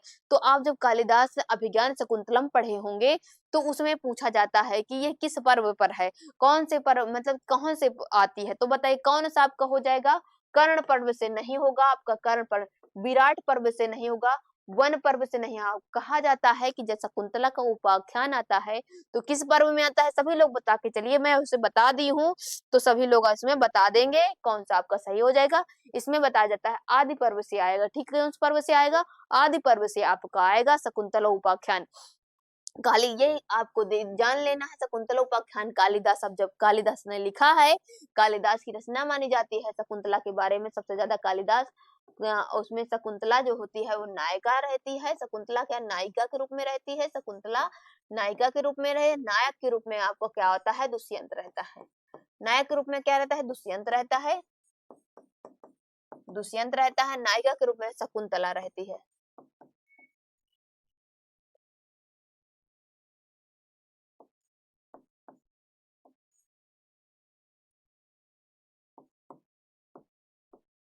ठीक है, ये इसमें कौन सा रस रहता है? श्रृंगार रस का प्रयोग किया जाता है, श्रृंगार रस का प्रयोग किया जाता है, ठीक है। इसमें कौन सा, और इसमें श्रृंगार रस का इसमें प्रयोग होता है। और इसमें क्या होता है? वीर, वीर, और इसमें श्रृंगार रस का प्रयोग होता है। किसमें श्रृंगार रस का प्रयोग होता है? इसमें ही प्रयोग होता है श्रृंगार रस का। ठीक है, तो आपका इसमें सही हो जाएगा। ये किससे आया है? आदि पर्व से आपका आया हुआ। ठीक है, कैसे पर्व से आया हुआ है? आदि पर्व से आपका यह आया हुआ है। कहते हैं महाभारत शकुंतला उपाख्यान कहाँ से आया है? आदि पर्व की ये रचना मानी जाती है और इसे कालिदास ने लिखा है। महाभारत के आदि पर्व से यह आख्यान वर्णन होता है। कहा जाता है, जैसे मैंने बताया कि जैसे किरातार्जुनीयम हो गया, अब किरातार्जुन की बात है तो वन पर्व का है। मतलब महाभारत के ही अंदर की घटना मानी जाती है। जैसे नल दमयंती के बारे में बताया तो नल दमयंती वन वन पर्व का है। ठीक है, तो इसी प्रकार शकुंतला उपाख्यान आपका तो आदि पर्व की घटना है। ठीक है, किसकी घटना है? आदि पर्व की यह घटना मानी जाती है। कहा जाता है लोके लोके अति प्रसिद्धा श्रीमद् भगवत गीता महाभारत कस्मिन् पर्व। कह रहा है लोके अति प्रसिद्धा श्रीमद् भगवत गीतायाम महाभारत कस्मिन् पर्व। जो अत्यधिक प्रसिद्ध लोक प्रसिद्ध है, जो अत्यधिक लोक प्रसिद्ध श्रीमद् भगवत गीता महाभारत के किस पर्व में आता है? तो आरण्य पर्व में आता है, भीष्म पर्व में आता है, शांति पर्व में कि विराट पर्व में? सभी लोग बताइए क्या आपका सही हो जाएगा। कहते हैं कि लोके अति प्रसिद्धा श्रीमद् भगवत गीता महाभारत है कस्मिन पर्व। तो आपका किसमें से जो श्रीमद् भगवत गीता आप पढ़ते हैं तो किस पर्व में सबसे ज्यादा यह भगवत गीता अति प्रसिद्ध होता है? सभी लोग बताइए कौन सा इसमें सही हो जाएगा। कहते हैं बताइए जो श्रीमद् भगवत गीता आप पढ़ेंगे तो किस पर्व में है ये पहले जान लीजिए। विराट पर्व में नहीं, शांति पर्व में नहीं, आरण्य पर्व में नहीं, आपका भीष्म पर्व हो जाएगा। श्रीमद् भगवत गीता जब लिखी गई थी तो भीष्म पर्व में वो लिखी गई थी। 700 लगभग 700 श्लोकों का प्रयोग श्रीमद् भगवत गीता में किया गया है। और श्रीमद् भगवत गीता में पूछ लेता है कि किसमें विभक्त किया गया है? श्रीमद् भगवत गीता को अध्यायों में विभक्त किया गया है। किसमें? अध्याय में। पहला अध्याय जैसे अर्जुन विषाद योग, फिर संन्यास योग, फिर कर्म योग, फिर ऐसे करके बहुत सारे चीजों का वर्णन उसमें फिर वो अपना दर्शन देते हैं तो दर्शन वाला हो जाएगा। बहुत सारी चीजें होती हैं तो यह आपका अध्याय में विभक्त होता है। और यह आपका यह कहाँ जो महाभारत जो श्रीमद् भगवत गीता होती है वो किसमें पर्व में है? भीष्म पर्व में आपका हो जाए। कौन से पर्व में? भीष्म पर्व की यह घटना कही जाती है। ठीक है, तो आपका भीष्म पर्व इसमें सही हो जाएगा। लगभग कितने श्लोक है इसमें?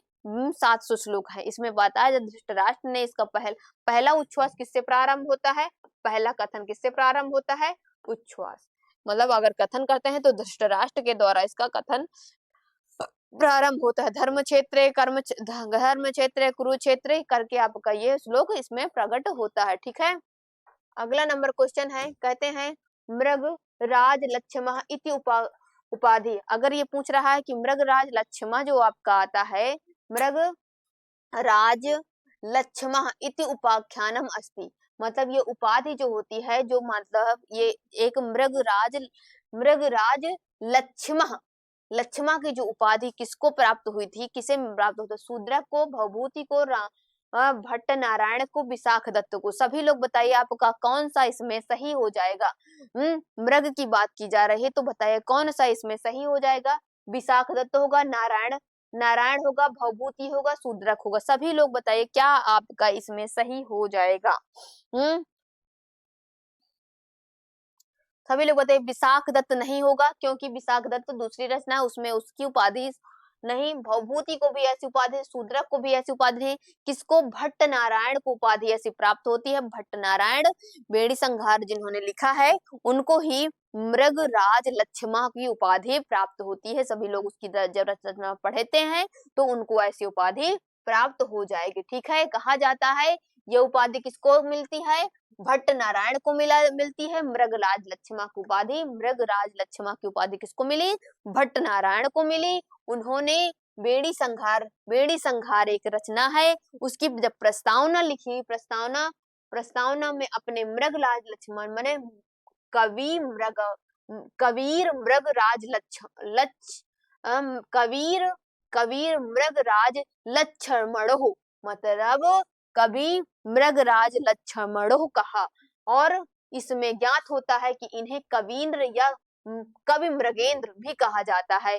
भवभूति को श्री कंठ पद लाछन्य कहा जाता है। यह पद वाग्य प्रमाणज्ञ की उपाधि से विभूषित किया जाता है। जैसे हम कभी ये होता है, उपाधि मतलब क्या होता है? उपाधि जैसे होता है जिस किसी को उस चीज में ज्यादा ही प्रवीण हो, ज्यादा ही उसको ज्ञान हो, उस चीज में उनको उसको उपाधि दे दे। जैसे भवभूति की बात ले लेते हैं तो पद कंठ श्री कंठ पद लाछन्य, मतलब पद का बहुत अच्छा उन्होंने एक एक पद का बहुत अच्छा प्रयोग किया। ठीक है, उसी प्रकार आप भट्ट नारायण की बात ले लेते हैं तो भट्ट नारायण को आप ये याद देखिए मृगेंद्र भी कहा जाता है, कवि मृगेंद्र, देखिए मृगेंद्र भी कहा जाता है, कवींद्र भी कहा जाता है, और उसे मृगराज लक्ष्मा की भी उपाधि उनको प्राप्त होती है। बेणी संहार उनको वो रचना लिखते हैं जिसमें उन्हें द्रौपदी नायिका रहती है, भीम भी रहते हैं, उसमें यह महाभारत पर उन्हें यह कथा लिखी थी। ठीक है, महाभारत पर आश्रित थी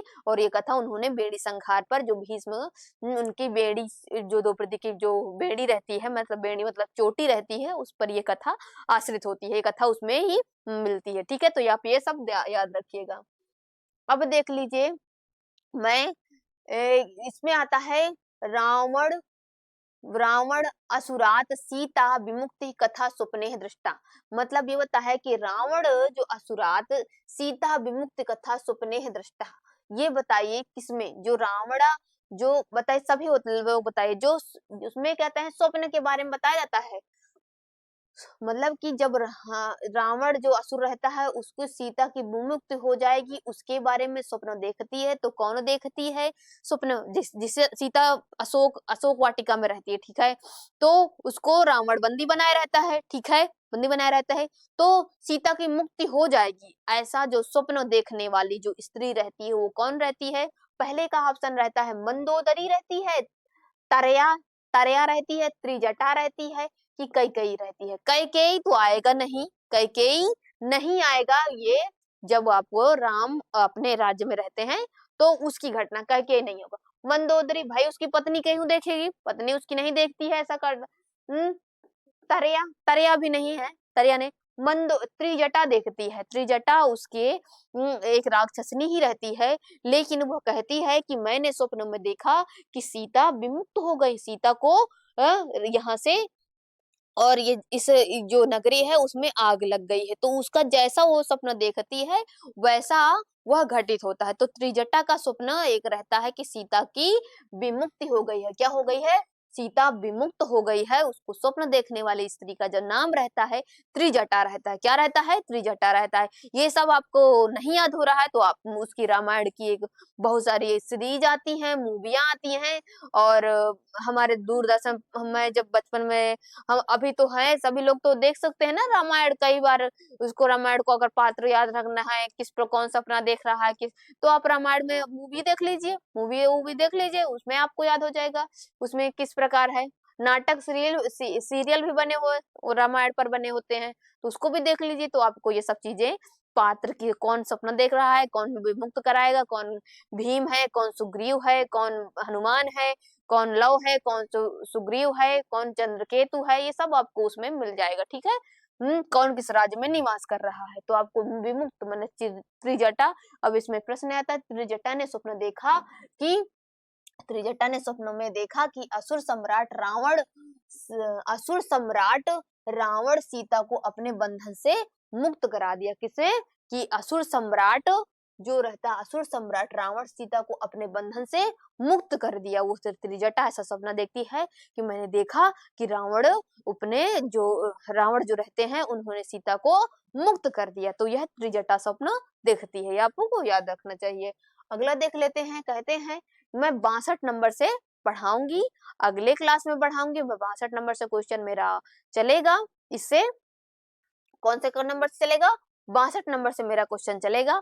मैं अगले वीडियो में आपको इसमें समझाऊंगी कि और इससे ही और अन्य ग्रंथों से जिस प्रकार की रचनाओं से पूछ रहा है, जिसमें लघुत्रयी, बृहत्त्रयी, गद्यत्रयी और शिशुपाल, महाभारत, जितने भी आपकी सूक्ति अंक, जितने से क्वेश्चन बनेगा संस्कृत साहित्य और विभिन्न साहित्य से, मैं इनको अगले वीडियो में आपको समझाऊंगी। ठीक है, इसी के साथ मैं कक्षा में विराम लेती हूँ। नमस्कार।